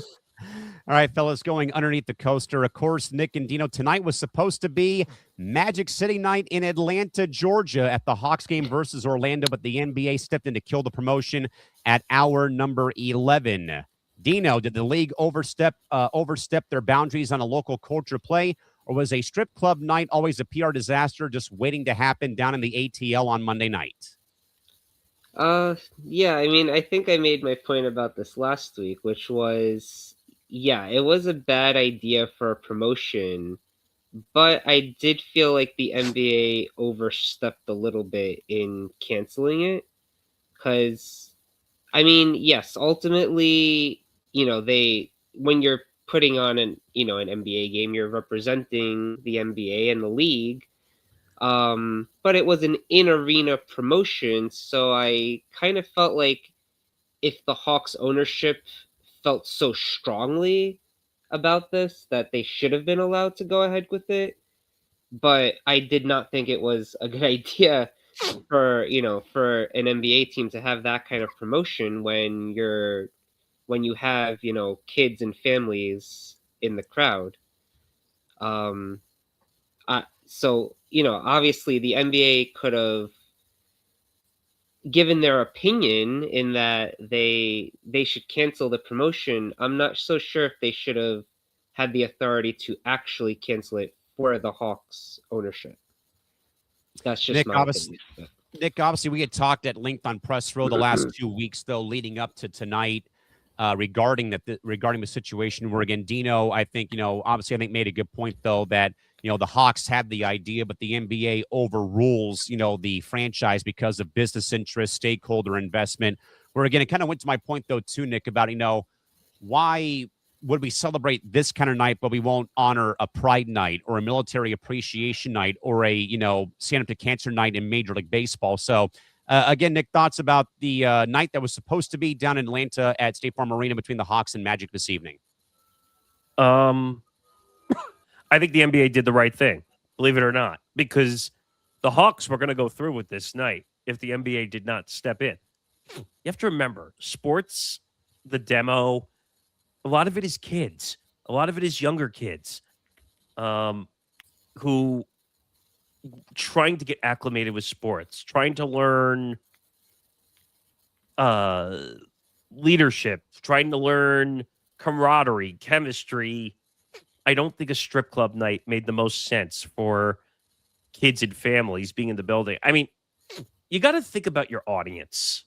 Correct. And I get it. I know that.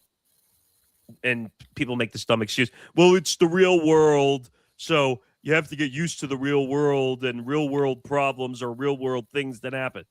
No, you don't. Not strip clubs in front of kids. You think about I don't know what the right word is, censorship. Think about the issues that come along.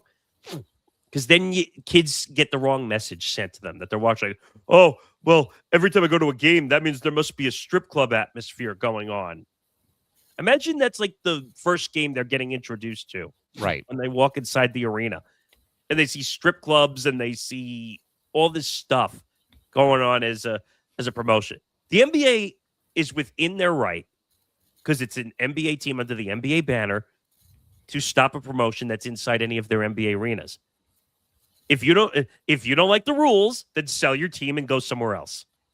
Okay. Right. And like, in a way, like, my hockey team on Friday is doing a Pride night, for example, on Friday. Like, they're going to be, I think, wearing jerseys for warm-ups that will be auctioned off to benefit LGBTQ plus awareness around San Diego, which, again, I don't know if people know, but San Diego is one of the biggest Pride festivals every summer here in Hillcrest that has been going on for forever. And it really is a big shot in the arm, though, to the to the city and stuff. And I get it, though. Well, hey, you shouldn't be doing this, doing that, but at the end of the day, though, when you keep excluding members of your population because they don't feel welcomed, that's why a night like Pride Night means something. That's why a military appreciation night means something to fans out there. Again, it may not reflect your perspective or your views, though, but who's not to say, though, about that, about other people going to the game for the first time or just in general. I think also, and I think you and I have talked about this many times in Press Row, I said, you want to have a 21 and older night, go hold it at a bar if you want to go have this type of event. Because then you could go do strip club night all you want at a bar or at an actual club. And if the NBA wants to or the Hawks want to go sponsor that event, I would have no problem with that if they went in to promote events. Just not within the confines of your arena during a game. Correct. And a lot of people say, oh, the NBA is overstepping their bounds. I know why they're saying that, because of the whole gambling probe situation, that they didn't step in until the situation. But did they step in? They did. Yes. They finally stepped in. So, and people say, well, the NBA has no jurisdiction. They do. It's the players. Okay? It's players and head coaches that are currently contracted by NBA teams, which is run by the NBA. The NBA's got to protect its image at that point. So they had to get rid of all the people that were in the gambling ring. Same thing for strip clubs. Now, I get it. Athletes and all this stuff behind the scenes, you have no idea what athletes do behind the scenes on their off time. Precisely. At all, whatsoever. But at the same time, all leagues try to clean up their image and act like these players don't do anything behind the scenes, which is another issue in itself. Yeah. But the NBA is totally 100% within their rights to stop this because you're still using all the NBA licenses. You're still using all the NBA royalties to put on events every single time. So, yes, the NBA is fully within their right to stop it.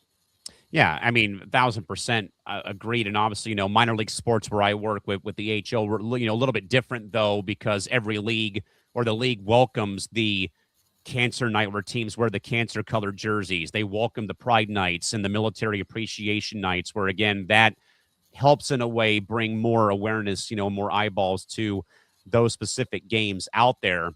And obviously, soccer, I think, guys, as you probably know or don't know, that's also a sport, though, that has, to Nick's point, had censorship problems, though, where supporter groups like mine, in San Diego sometimes will face the backlash of having a pride flag or a trans flag up in the supporter section, where, again, the NWSL has long been at the forefront of those issues, too, and they have, in a way, faced their own, sanctions or scrutiny. But, again, if you keep excluding members of the population out of your sport, you're not, in a way, being about basketball being for everybody, hockey being for everybody. If you keep excluding these nights, that actually means something. Again, a strip club night for me doesn't move the needle. Where is your crossover night with the Braves, the Falcons? As I've already been saying, though, if you're gonna honor city culture and city pride, do a hip hop night, do a night with the Braves, but don't be doing this crap though with the damn strip club. There's just so many better ways to honor your city's culture, and also, doing a night where it's sponsored by a specific strip club that happens to be famous in your city really has nothing to do with a pride night. Like, comparing one to the other really makes no sense, because one of them is about celebrating people of a certain, orientation. It's more than the fact, I hear it a lot from people that will not go to a Pride Night game because they don't want to be watching, or seeing, the rainbow flag up in an arena or a team wearing a rainbow colored jersey for pregame warmups, but they'll go and watch a game that has a strip club night to it.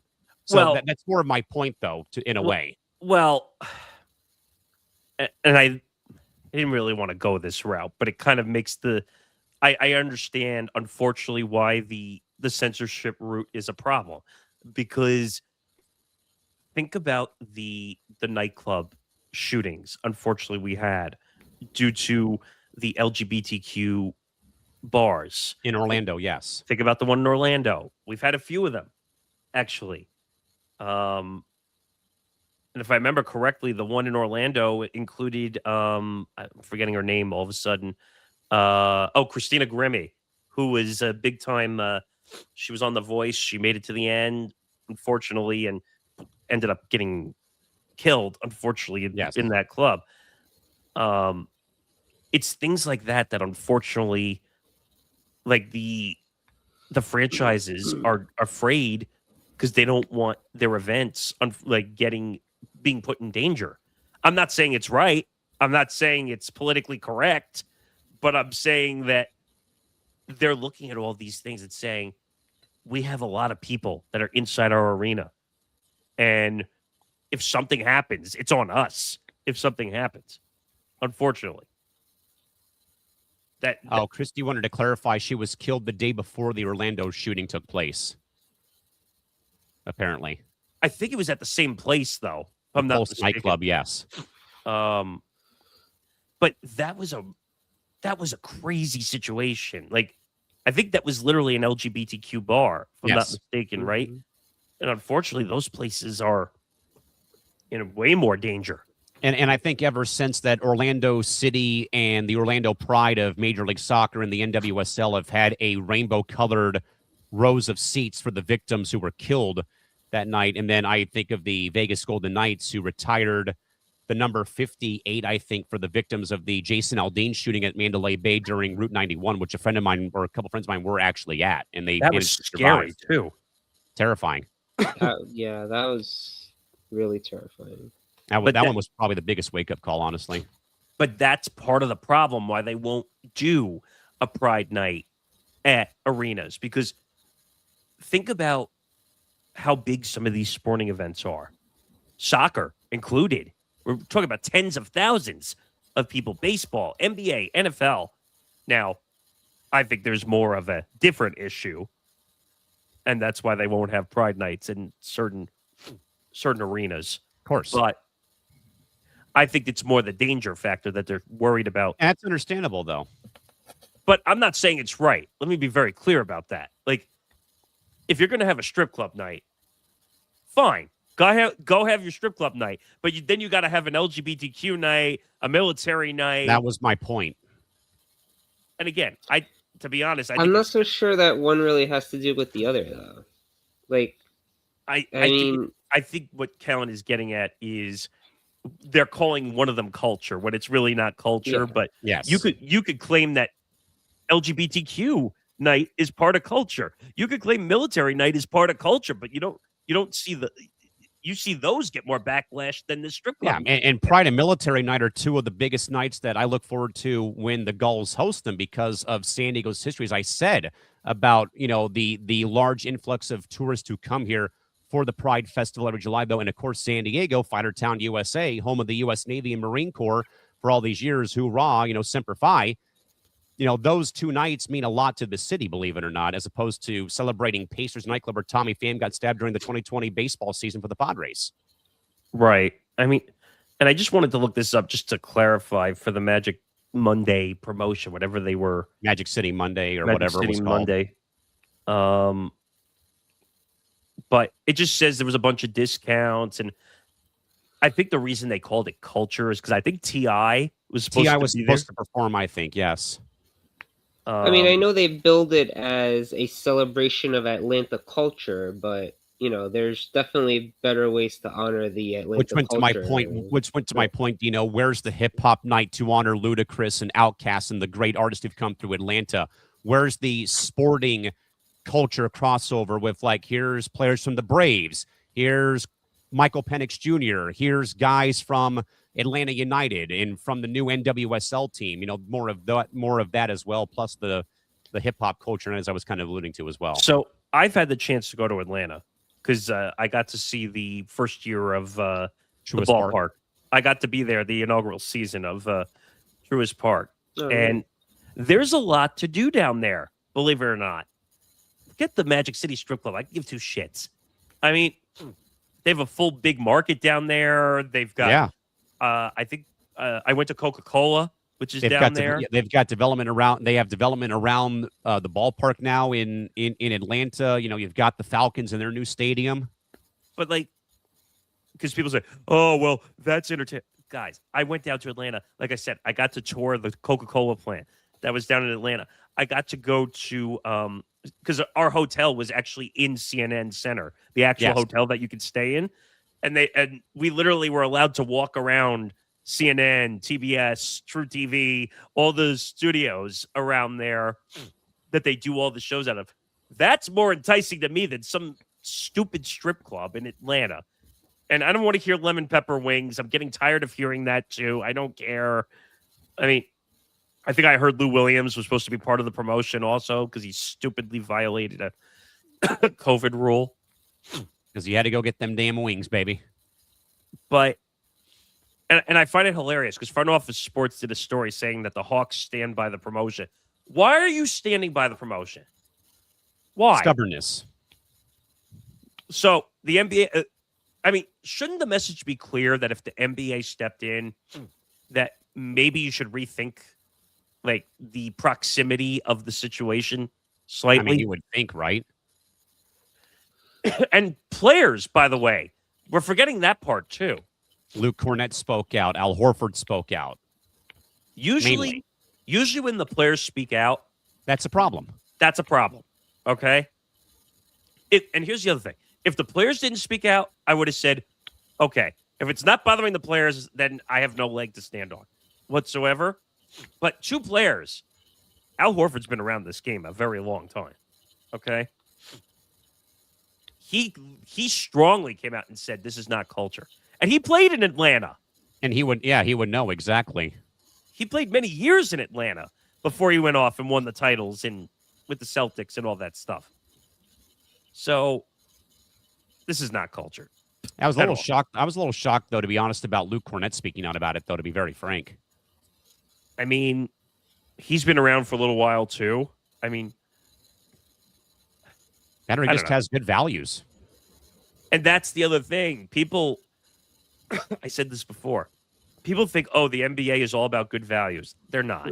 Can we stop that everyone says, oh, well, professional athletes are all have good values. They don't. Not all athletes have good values. There's not a Derek Jeter in every single sport. Okay? Where now, if you know Derek Jeter, he had plenty of dating escapades behind the scenes that everyone didn't know about. Right. But for the most part, you didn't see him going out to a nightclub, or he never got a DUI. He was a constant stand-up professional for the most part in I would have said baseball. the same thing about Tony Gwynn and before he killed himself, Geno Seau. But I know that Geno had his own problems, though, because of his mental condition, because of CTE. But I think we forget about that with today's modern athlete. They don't know what good values are anymore. They're just more worried about going out and partying and drinking. That's all they care about, unfortunately. That'll be me tomorrow, but at least I have a good head on my shoulders, at least I think. Because tomorrow is St. Patrick's Day, after all. I keep forgetting it's St. Patrick's Day. Yeah. I mean, Patrick is my middle name, for God's sake, so got to go live it up a little bit. Fellas, let's try and settle the bill here for 3 NFL moves that were made. We already talked about the Chiefs and their 2-year deal for Justin Fields. What about the Ravens and Trey Hendrickson with pairing Hendrickson, or getting Trey Hendrickson, but also the Patriots, $70 million for Romeo Doubs. Fellas, are either of these teams making smart investments, or are they over-tipping or overreacting for a service they don't really need? Nick, who probably should pay the bill here, the Chiefs, Ravens, or the Pats? Well, here we talked about this over the last couple of days. So the Hendrickson deal, I don't know whether to believe that was on the mind of the Ravens the whole time, because obviously people didn't hear the news. They had a deal agreed with the Raiders for Maxx Crosby, and then the Raiders backed out. And then no, actually the Ravens backed out. I mean, Yeah. yes, and they claim that it's due to the injury reports. Which, by the way, the whole world knew Maxx Crosby was injured. Okay, that. So it seemed odd that they pulled out of the deal, but then right after it, they signed Trey Hendrickson to a $115 million deal, and that's where it got suspicious. Were they waiting to see if Trey Hendrickson was willing to sign with the Ravens? And apparently they did. So then they used the excuse of, oh, the injury and the MRIs and all that stuff didn't look good, so we'll just pull out of this deal and we'll sign Trey Hendrickson. Romeo Doubs deal, I don't know. He needed another weapon. Drake May needed another weapon. But I would say the Trey Hendrickson deal is the most significant in this situation. But it doesn't help their situation with offense, which is where they're struggling. They're not struggling defensively. That was not their issue. offensively. It was offensively. Lamar Jackson was not healthy. He couldn't escape the pocket at all, which was his bread and butter for the beginning of his career. So offensively is where they needed help. But for some reason, they signed Trey Hendrickson and helped their defense. But if they can't score, who cares about defense at this rate? The Justin Fields deal I'm throwing out. That doesn't matter. But I would say Trey Hendrickson is the most significant deal. All right, Dino, what do you think is the most significant deal, though? The Chiefs with Justin Fields, Trey Hendrickson to Baltimore, or the Pats giving $70 million a year or $70 million to Romeo Doubs? Yeah, I gotta say definitely the Trey Hendrickson deal because of the immediate pivot that the Ravens made. They had a deal in place for Maxx Crosby. They surprisingly pulled back from it, blaming the physical, even though we know that he's recovering from injury. Correct. So of course he's gonna fail his physical if he has the injury that he's recovering from.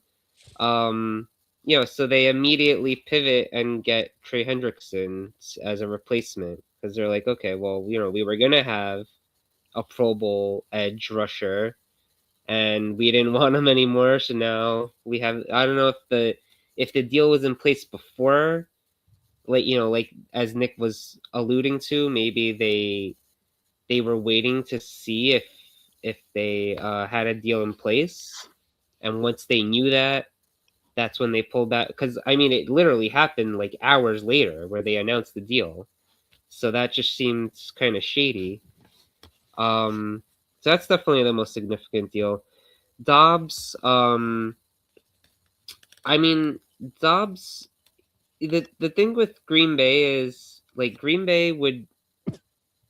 They never really had like a number one guy. They would kind of just share Dobbs, Watson. They had somebody. I forgot the other guy's name, but they had like 3 main receivers. None of them were really a number one. I don't know if he's really going to be a number one in New England. I mean, obviously they don't have Diggs anymore, so as of now he's the number one. I know there was reports they might be after AJ Brown. It'd be a great fit. I feel like maybe they Dobbs is not really a number one, so I feel like maybe they still need somebody like an AJ Brown to really give Drake May another weapon. So they may have overpaid for Dobbs a little bit, in my opinion. But Hendrickson is definitely the bigger deal. And yeah, Fields, that's not even in the same conversation. Yeah, I mean, I would probably say I would lean towards Romeo Dobbs for the Pats, I'd say, just because they had to get maybe one more weapon for Drake May. Baltimore's defense is fine, as we've already mentioned. And then, again, sadly, Justin Fields, as Nick once said on ETB Sports, just take Justin Fields and throw him into the fields and get rid of him. Yeah, it's true. He's a big waste of time, if you ask me. So, I mean, that's where we stand on settling the bill. Gentlemen, for the aftertaste, some NBA realignment might be coming in the next 3 years, as Seattle and Las Vegas, per reports, will be voted in as the 2 new expansion markets by the end of next week and set to join the Western Conference by the 28-29 NBA season. But with that, though, guys, one team must be moved out of the NBA's Western Conference to make way for the 2 new teams to make it a 16-16 split. I have come up, guys, with 3 teams who probably fit the Eastern Conference mold: Minnesota, Memphis, or New Orleans. The T-Wolves make the most sense, from my opinion, due to the fact that they're geographically isolated in the West, and travel-wise, they belong in the East with both the Bulls and the Bucks. The Grizzlies are technically further eastern than Minneapolis, but deep in South rivalries, and the Pelicans are further south, but might lose their Texas 3-way rivalry. Nick, if you were commissioner for one day, which team do you move to the East? The Wolves, Grizzlies, or the Pelicans? Oh, I can't believe we're dealing with this again. I understand why they want to build, because they're making more money than they ever had. They're talking about $7 to $10 billion in bidding between these 2 expansion franchises for Seattle, which, all intents and purposes, let's just say the Supersonics are going to be back at some point. That'll be the name of the team, more than likely. And then I don't know what they're going to call Vegas. That's a whole different. Well, I pulled up some rankings of names, but let's have your thoughts, though, first about who moves, though. Minnesota to avoid the long travel to Portland, Oregon in the Northwest Division, the Grizzlies, or the Pelicans? This one's tough. I think if the Grizzlies move, that might put them into fairer competition, because I think they're getting. I think if you do that, you've got Memphis, Charlotte, Atlanta, Orlando, Miami for one division, I think. Yeah, I would say, for my sake, it would probably be the Grizzlies, because they got to find a new home. Memphis, yeah. That team's in shambles right now with the whole John Morant situation and your boy. Yeah. But I think they need a change of scenery. Maybe. I think so too. Now I don't know where they move and what they would be called. I think they would they would still be the it was just moving from the Western Conference to the Eastern Conference is more about not them relocating, but just them moving to the other conference. You can't move to the Eastern Conference and be in a Western city. Yeah, well, so this is with Seattle and Vegas coming into the West. So they're going to take 2 spots. You have to move one team from the West to the East to make it 16 and 16. Right. I'm saying if they're going to move to the East, they have to become a new team and a different name. They can't. No, not necessarily. They don't have to. Memphis is the Bucks and Bulls East. both moved and they kept their branding in place.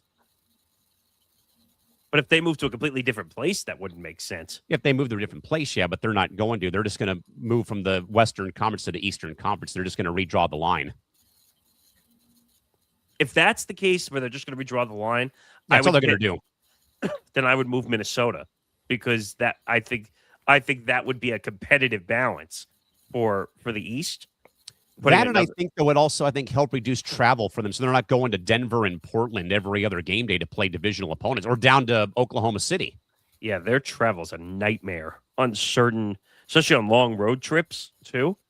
And I think though, if you do that, Nick, though, and you put the Sonics back in Seattle, Portland, Denver, Minnesota, maybe Oklahoma City. Yeah, it's not too bad. But no, we're forgetting Utah though. So Seattle, Portland, Salt Lake, or Utah, Denver, Minnesota might actually work. But yeah, but we all know that the NBA is not going to think on proximity. I know. They're going to think on competition, and I would take Minnesota and move them to the Eastern Conference. Okay. Because, again, who wouldn't want Anthony Edwards in more Eastern Conference arenas?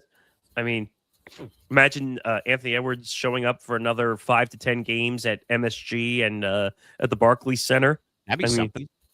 I think for that sake, that might be what the NBA does because they want more competitive balance between the West and the East, where it's not so top heavy with the West. So I think it's going to be Minnesota. Okay. The Grizzlies would be a second, and I just don't. The Pelicans are not in the same discussion with either of these two teams. I just thought of New Orleans because they're kind of like on the border of like where the West and East would be divided if you looked at it from that perspective. The problem is it doesn't matter where you move the Pelicans. They're going to be awful, sadly. They're going to be an awful mess wherever you put them. And unfortunately, that's just going to be one of those teams where the tanking rules are going to eventually apply because that team never plays competitively for anything. At least over the years, like Memphis was competitive. Yeah. Over the years, now Minnesota's finally a competitive team to make runs. So from an NBA perspective, it'll be Minnesota. From a more NBA geographical sense, it might be Memphis. From a more NBA structural mind like mine, I would say Memphis. Dino, what do you think here? I mean, obviously, this is. I mean, I think for me, it's exciting, because every major sports league has gone to Las Vegas now, starting with the NHL, then the NFL, eventually Major League Baseball. MLS nearly went there, but they weren't going to be able to play at Allegiant Stadium because the Raiders said no thanks to soccer because of how they built the stadium for football. And then, obviously, the WNBA's gone there to rave and rousing reviews. Now the NBA is going to be the last league to finally go there. We know about Seattle's history with the NBA, with the Sonics that left in 2008, how the Storm have picked up the basketball fandom with the WNBA franchise there and them redoing Climate Pledge Arena where the Sonics once played.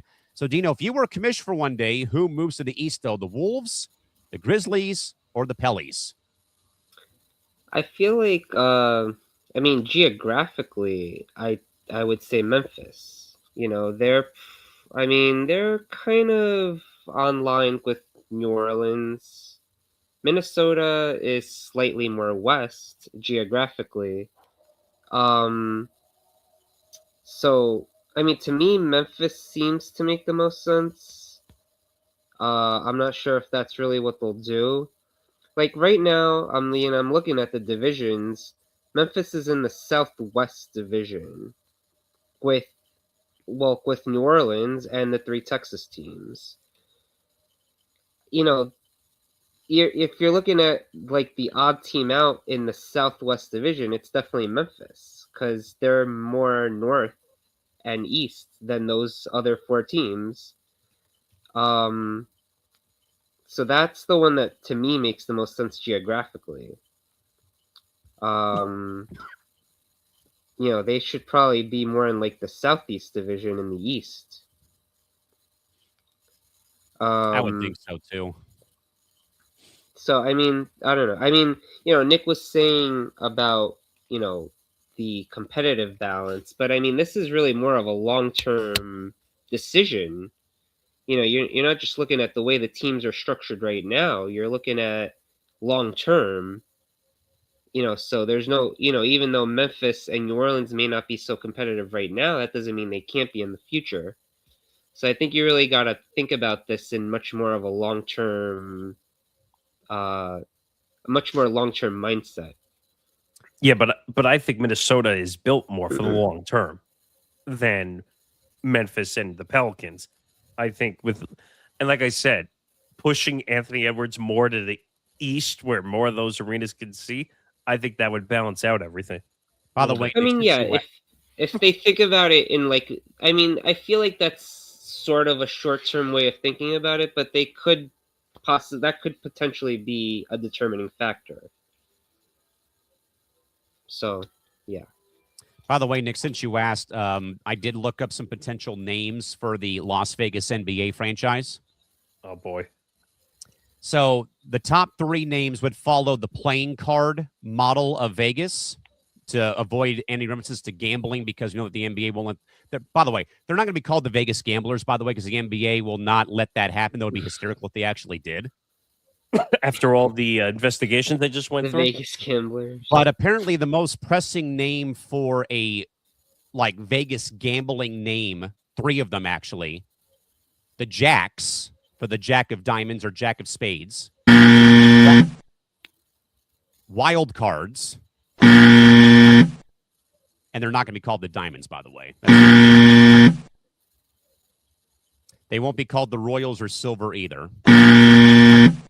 That was a little bit of synergy with the Golden Knights. I think the names that have more logic, Venom or Vipers. Those have more logic. Isn't there already a Vegas Vipers? Not anymore.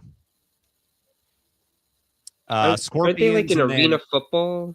Used to be, not anymore. No, you're thinking of the Vegas Outlaws used to be one. There's a Vipers somewhere, though. Maybe the XFL days they had a Vegas Vipers team, perhaps. Maybe, yeah, that might be it. Because the current indoor football team is the Vegas Nighthawks, as they're co-owned by Bill Foley, who owns the Golden Knights. What about UFL? Is there like a Vegas Vipers in the UFL? So the Vegas Vipers were professional American football team in the XFL in 2023.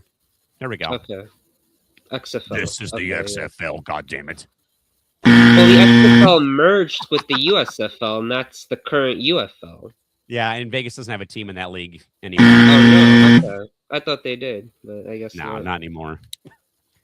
I mean, I don't really think it matters what you call the team because I think Vegas is a market that will support the NBA though, regardless of what they call the team. Of course. Will they support the A's is a whole different issue. The only other wild cards would be Neon or High Rollers for the Vegas NBA franchise. I don't know. None of those names really seem too great. I mean, because we know though they're going to be called the Seattle Supersonics. That's like a birthright given right there to Seattle basketball, as that name goes back to Seattle finally. No, and they will not be called the Aces because of the WNBA team. But if they wanted synergy, they would become like the Jacks, the Jokers, Wild Cards, the Spades. The Vegas Jokers would be amazing branding. I think that'd be a hell of it. The Vegas Jokers. You know what? Actually, when the Continental Basketball Association was around in the 90s, we had a team in San Diego called the Wild Cards. They were sponsored by Viejas Casino, and the logo was literally the Joker of the playing card deck. Because we were owned by a local Indian tribe casino. They played like 3 years here in San Diego at one point. I'm telling you, can you imagine the amount of interesting branding? I would absolutely buy a jersey if that was the case. San Diego. I want to see the logo first, or want to show you guys the logo of the old CBA team the here in San Diego. Could kind of work, I guess, but give me a minute. Let's see here. The Jacks you could kind of play. I mean, in addition to it being a playing card, and it's also, there's blackjack. So the Las Vegas Spades. That's not a bad one. the spades, the Las There Vegas you go. There's the spades. San Diego Wildcards logo. Literally, it was the Joker of the playing cards because they were sponsored by Viejas Casino here in San Diego. So 90s, by the way. Yeah, It's kind of creepy looking too. It's creepy. That's why I said it. It's so 90s. Yes, Christy, the new team would be playing at T-Mobile Arena until maybe that new arena gets built by the Oakview Group off by the Sahara, by the Stratosphere. Don't bet your money on it. I think Vegas. I think the Las Vegas Spades would be something interesting. I still think the Las Spades sounds Vegas good to me. Jokers. Come on, give me the. I think Jokers, Wild Cards, and Spades would be my top 3 names. Wait a minute. I just had some fun and I just made something. What do we got here? Let's see what Gemini has here. The Las Vegas Jokers. Oh, nice. Can you zoom in on that just a little bit? I got Make it a little bit bigger. How? If you can. Maybe use your Control and Plus. See if I can. Or not. Or I could maybe do it this way. Oh, actually a sick logo. Actually, I like that. That looks pretty good. I mean, it's hard to see, but it looks pretty good. And it was, and it's funny that we're talking about this, Nick, because I think you may have recalled the Blake Bolden interview that we did. I even asked Blake, where we talked about the PWHL, which, by the way, just had another sellout crowd in Denver for the Frost and Sirens in Denver. But I even said, I had been working on a name for a potential San Diego pro women's hockey team name. And the top name was Riveters for Rosie the Riveter during World War II. And again, to my earlier point about Military Appreciation Night, San Diego and the Navy town, Marine Corps town, very big military presence though, and that name really has resonated since though. I think Jokers, Wild Cards, and Spades are like my main 3 for Vegas. Could you imagine though having the giant ace of spades at midcourt for a game at T-Mobile for the they would never do it though because they'd be so worried about the gambling. Exactly. You know what? To play it safe, just put the big ass "Welcome to Fabulous Las Vegas, Nevada" sign at midcourt and you're safe. How about that? I want the Las Vegas Jokers. Imagine like you could take players and make them act like a bunch of jokers and a bunch of branding. You want to know how I got these scars? You know what? You could also do I was going to say, do a crossover with Impractical Jokers. There you go. Hey, that works too. See? That's how you round it back in. Yeah, I think that'd be great. And yes, they're going to be called the Sonics people, so don't worry about it. Oh, yeah. I also think that there is wording in the Thunder for the Thunder that when Seattle does get a team again, that they have to give everything from Seattle back to Seattle from Oklahoma City, I want to say. Well, good. They shouldn't own that title. It's not theirs. No, I mean, we all said the same thing about the Chargers going to L.A., that, well, if we ever get a team again, we should be allowed to reclaim the Charger history of them being in San Diego. Problem is you already have 2 teams there. I know, exactly. By the way, for anyone who might be wondering what, in fact, how they rank this, by the way, when it comes to who's more likely to leave or move to the East, Minnesota's number 1 right now, for those curious. I mean, it makes the most sense. I mean, it's the biggest reason being, though, too, to Nick's point about star power, but also geographic isolation. Minnesota's currently in the Northwest Division with Portland, Utah, Denver, and Oklahoma City. They're literally thousands of miles away from a divisional rival. Moving them to the Eastern Conference would place the Wolves in a division with the Bucks and Bulls and Pistons, which would also align with the NFL's NFC North, if you really think about it. Oh, yeah, it's fair. Yep. And to Nick's point, star power shift. League executives have noted that moving a rising superstar like Anthony Edwards to the East would help balance the star power between the two sides, which historically has leaned heavily towards the West. Memphis is a number 2 option. They're a plan B, though they're the most easternmost market in the Western Conference. Now, while they're actually more east or further east than Minneapolis, they are actually closer to their current divisional opponents in both Texas with the Spurs, Rockets, and Mavericks, and then the Pelicans, than Minnesota is to theirs. Moving them might actually increase their travel miles depending on how the new Eastern Division might work. And then the dark horse would be the Pelicans, which we know won't really happen. So if, in fact, this happens, the division. So here's what the divisions might look like. The Pacific is unchanged. Actually, everything's changed. The new Pacific Division would be Golden State, Sacramento, and both LA teams, if this happens. The Northwest would be Seattle, Portland, Utah, Denver. The Southwest would be Dallas, Houston, San Antonio, Oklahoma City. The new Desert South Division, Vegas, Phoenix, Memphis, New Orleans. I don't know how that would make any sense, though. Nick, what are you thinking here? No, that really doesn't make sense. I mean, because you're kind of realigning, not down the line. You're kind of realigning off to the side. They basically went the route of the NFL with 14 divisions. I mean, I still think the NBA screwed up from the standpoint of how they do the playoffs. I think they should just take the top half of the league and put them in, regardless if it's West or East. West or East. And if your conference is not good enough, then unfortunately you don't get as many teams in. Plain and simple. That or just get rid of the damn playing term and just have it go 1 through 8 again like it's been for years in each conference.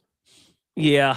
I mean, I wish the NHL would do that. I don't really like the wild card system in its divisional play to get to the conference final practically. I think it makes no sense. Right. I don't know.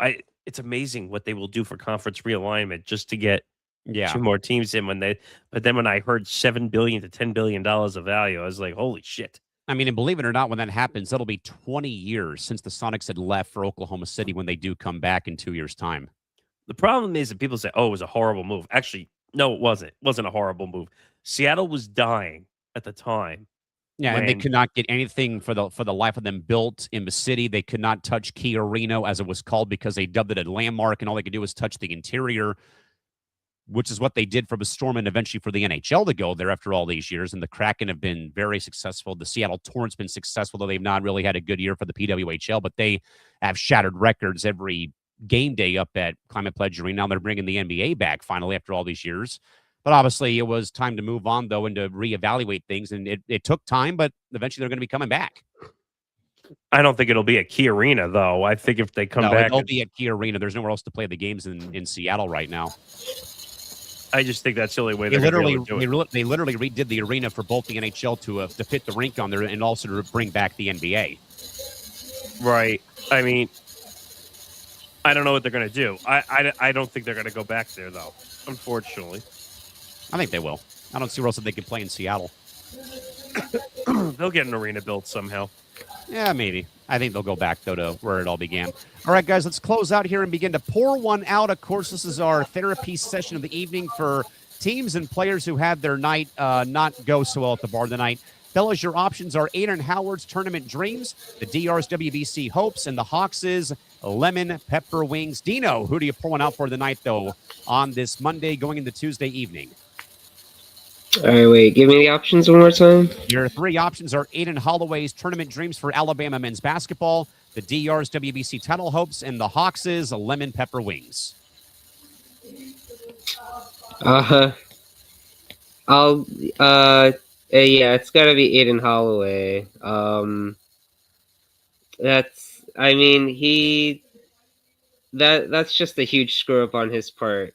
You know, to days before, you know, the tournament that everyone has their eyes on, the whole country, even non-sports fans pay attention to this tournament, and you go and do something dumb like that and get suspended and potentially cost your team a chance to advance and make a run.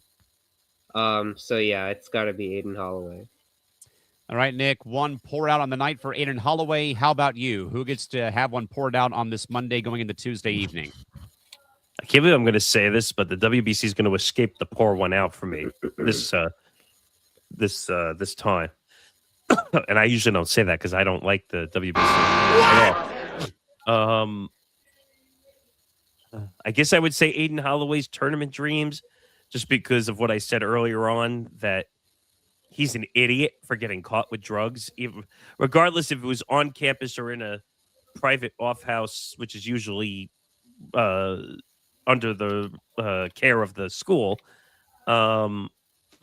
He's probably going to cost their team from making any run. Not that they were going to make a large run anyway, but could they possibly lose to Hofstra now because of this? I would definitely take the 13.5, 14.5, whatever it's going to be. I would take plus points on that. But I would pour it out because he and again, when you get caught with drugs, that's on you. Okay, that's no one else's issue. You're an idiot. You're probably not going to play. If they make it past first round and they bring him back, then the school deserves to be penalized in every way, shape, or form. But yeah, I would pour it out for Aiden Holloway because he's just an idiot in every way, shape, or form. I'm pouring one out, too, for Alabama because if Bama loses, I want Tom Albano to go live and do a victory lap around his home to celebrate Hofstra beating Alabama. I'm in. Hey, I'm. If somehow LIU survives, you make it the same thing. I was going to say, if LIU somehow beats U of A, I better see a victory lap around that office space there, Mr. Morgeson. It's not going to happen, but...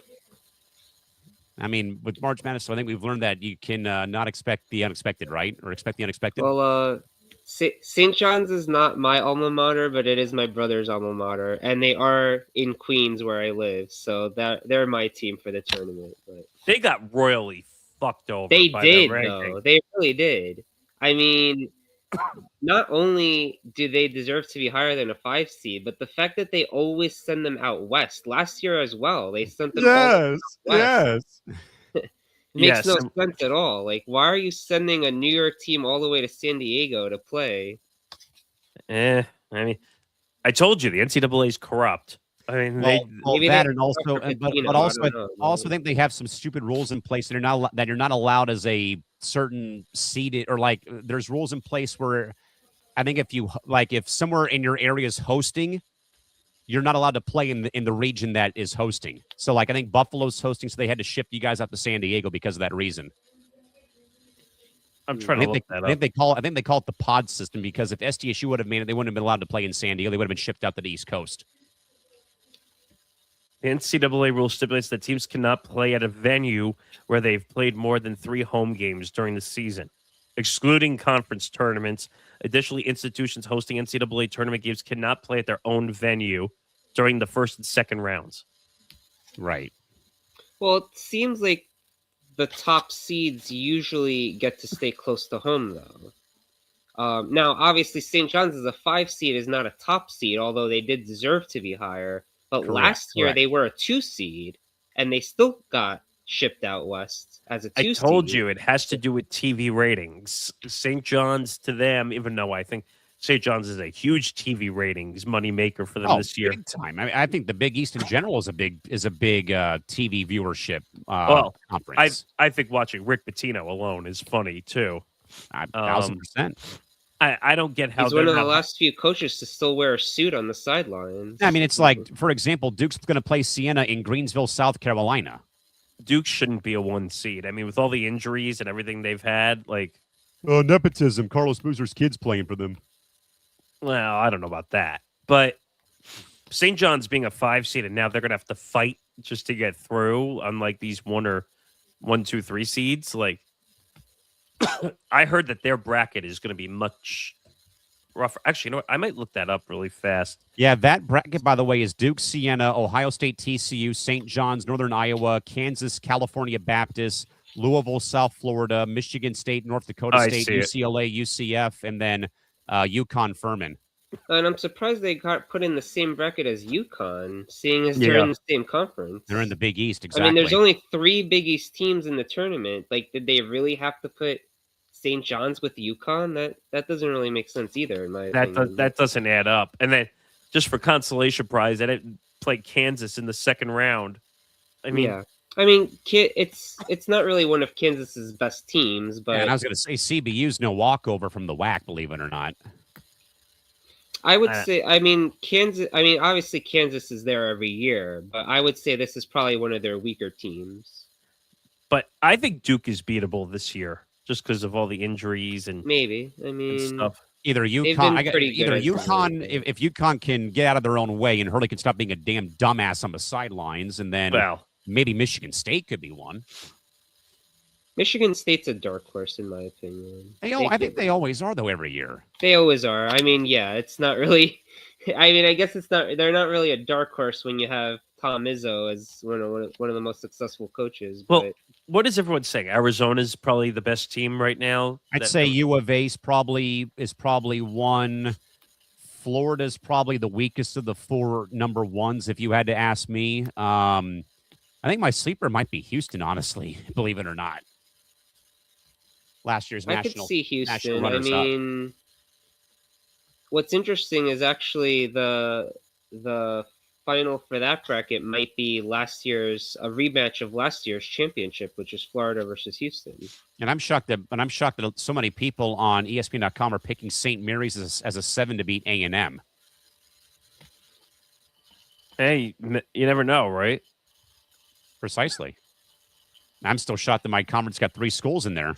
Zaga, Santa Clara, and St. Mary's all 3 got in. And in the past couple of years, we've always been like a 1 or 2, but not a 3 bid conference. So that's good to see. But again, Zaga's out to the Pac-12 next season, as I've been alluding to for the last several weeks too. You know what though? I just hope we get a ton of upsets because that's what I enjoy every single year. I love it because I love it too because I put together a Twitter thread of the Spartans from the movie 300 where it reads, "This is March, not this is Sparta." And whenever there's an upset, I literally just put a new tweet underneath, in all caps, whoever won, and a GIF of their mascot. So it's always great to see the upsets, especially when it's like, who are these guys again? Who? Never heard of them? Who? What? Yeah, it's when? like Where? Some what? college that you don't even know where the hell it is. But I mean, like, come on. Nick's alma mater has the chance to do something, to do something special in San Diego if LIU can beat U of A. It won't happen. Oh, that'd be great. It'd be awesome. I would take them to cover that plus points, but not to win. I think most people don't even know where Gonzaga is. I don't know. I think that a lot of people would now because they've been a consistent, player in March Madness. Yeah. I mean, for those who don't know, though, they're in Spokane, Washington, which is suburban Seattle. I mean, yes, like we know that. I don't know if the casual fan knows that. Like, there's this theory that they're not even a real college; they're just a basketball team. Because you don't hear about them for anything else. Sadly, I do, but that's besides the point. Like, Duke is known for, besides their basketball, they're known for, their school of medicine. But, Gonzaga, you don't hear anything about Gonzaga other than their basketball team. So. Yeah, that was like UC San Diego last year. Everyone globally knows them for research, oceanography, the Scripps Hospital in town, and they go D1 their first year. They win the Big West Championships, and they almost beat Michigan at the Final Horn last year, of all teams to nearly beat, for God's sakes. It's true. I mean, they're better known for STEM classes than they are for basketball. Or UMBC being known for chess and not basketball until they beat UVA as the 16 over the 1. And by the way, they won that game by 20. It wasn't just like a 1-point win; it was a 20 exactly. point. It wasn't even that was probably the most shocking upset of all time. The fact that not only did a 16 beat a 1 for the first time ever, but they won by 20. Could you imagine the odds of that happening? A 16 beating a 1 by 20 points? And we are going to wrap up. That's ever going to happen ever. We are going to wrap up, by the way. But by the way, Virginia has 2 of the most embarrassing losses of all time. By the way, the UMBC loss to them, 16 beating 1, and losing to an NAIA school coming back from Japan in Honolulu that gave birth to the Maui Invitational in 1970 something when they had Ralph Sampson playing for them. They lost to Chaminade, who's a D2 school. And pretty bad for Virginia basketball. But Virginia did come back and win the national championship the year after they lost as a 1 seed. That's like the ultimate revenge tour, by the way. That was the ultimate redemption for them. The fact that, yes, we got embarrassed losing by 20 to a 16 seed, but 1 year later, we were able to win a national championship. So absolutely. Before we lock up, though, gents, on this Monday, March 16th, heading into St. Paddy's Day, we look around the clock and realize that the madness isn't just a marketing slogan anymore, but now the literal air that we're breathing for the next several weeks. This tonight feels like the calm before a very loud and very chaotic storm. On one hand, all the brackets are good to go, with Duke as the number 1 overall seed. But then we look at Tuscaloosa, with Adrian Holloway being removed from the team following a felony arrest. isn't just a headline, but also a gut punch to a program that was dreaming of a Final Four. And a stark reminder, though, too, that in March, your season can end in a jail cell, much like it can on a buzzer beater. Bama now has to worry about figuring out who they are without their floor general and have exactly less than 4 days now to do it.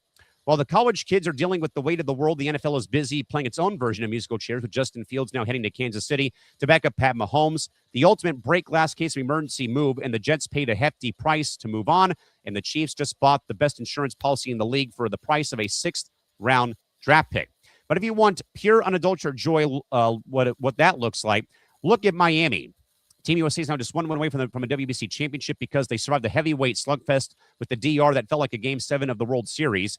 And more importantly, tomorrow night, the world will watch, and for a few hours, the brackets can wait for a couple hours longer. A huge thank you again to Nick Morgeson and Dino Taibbi for helping us navigate the evening.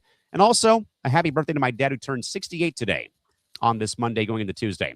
Gentlemen, the scoreboards are off tonight, and we'll see you folks back here. But until whenever it might be again, the lounge is officially going to be closed until Sunday. I have no idea.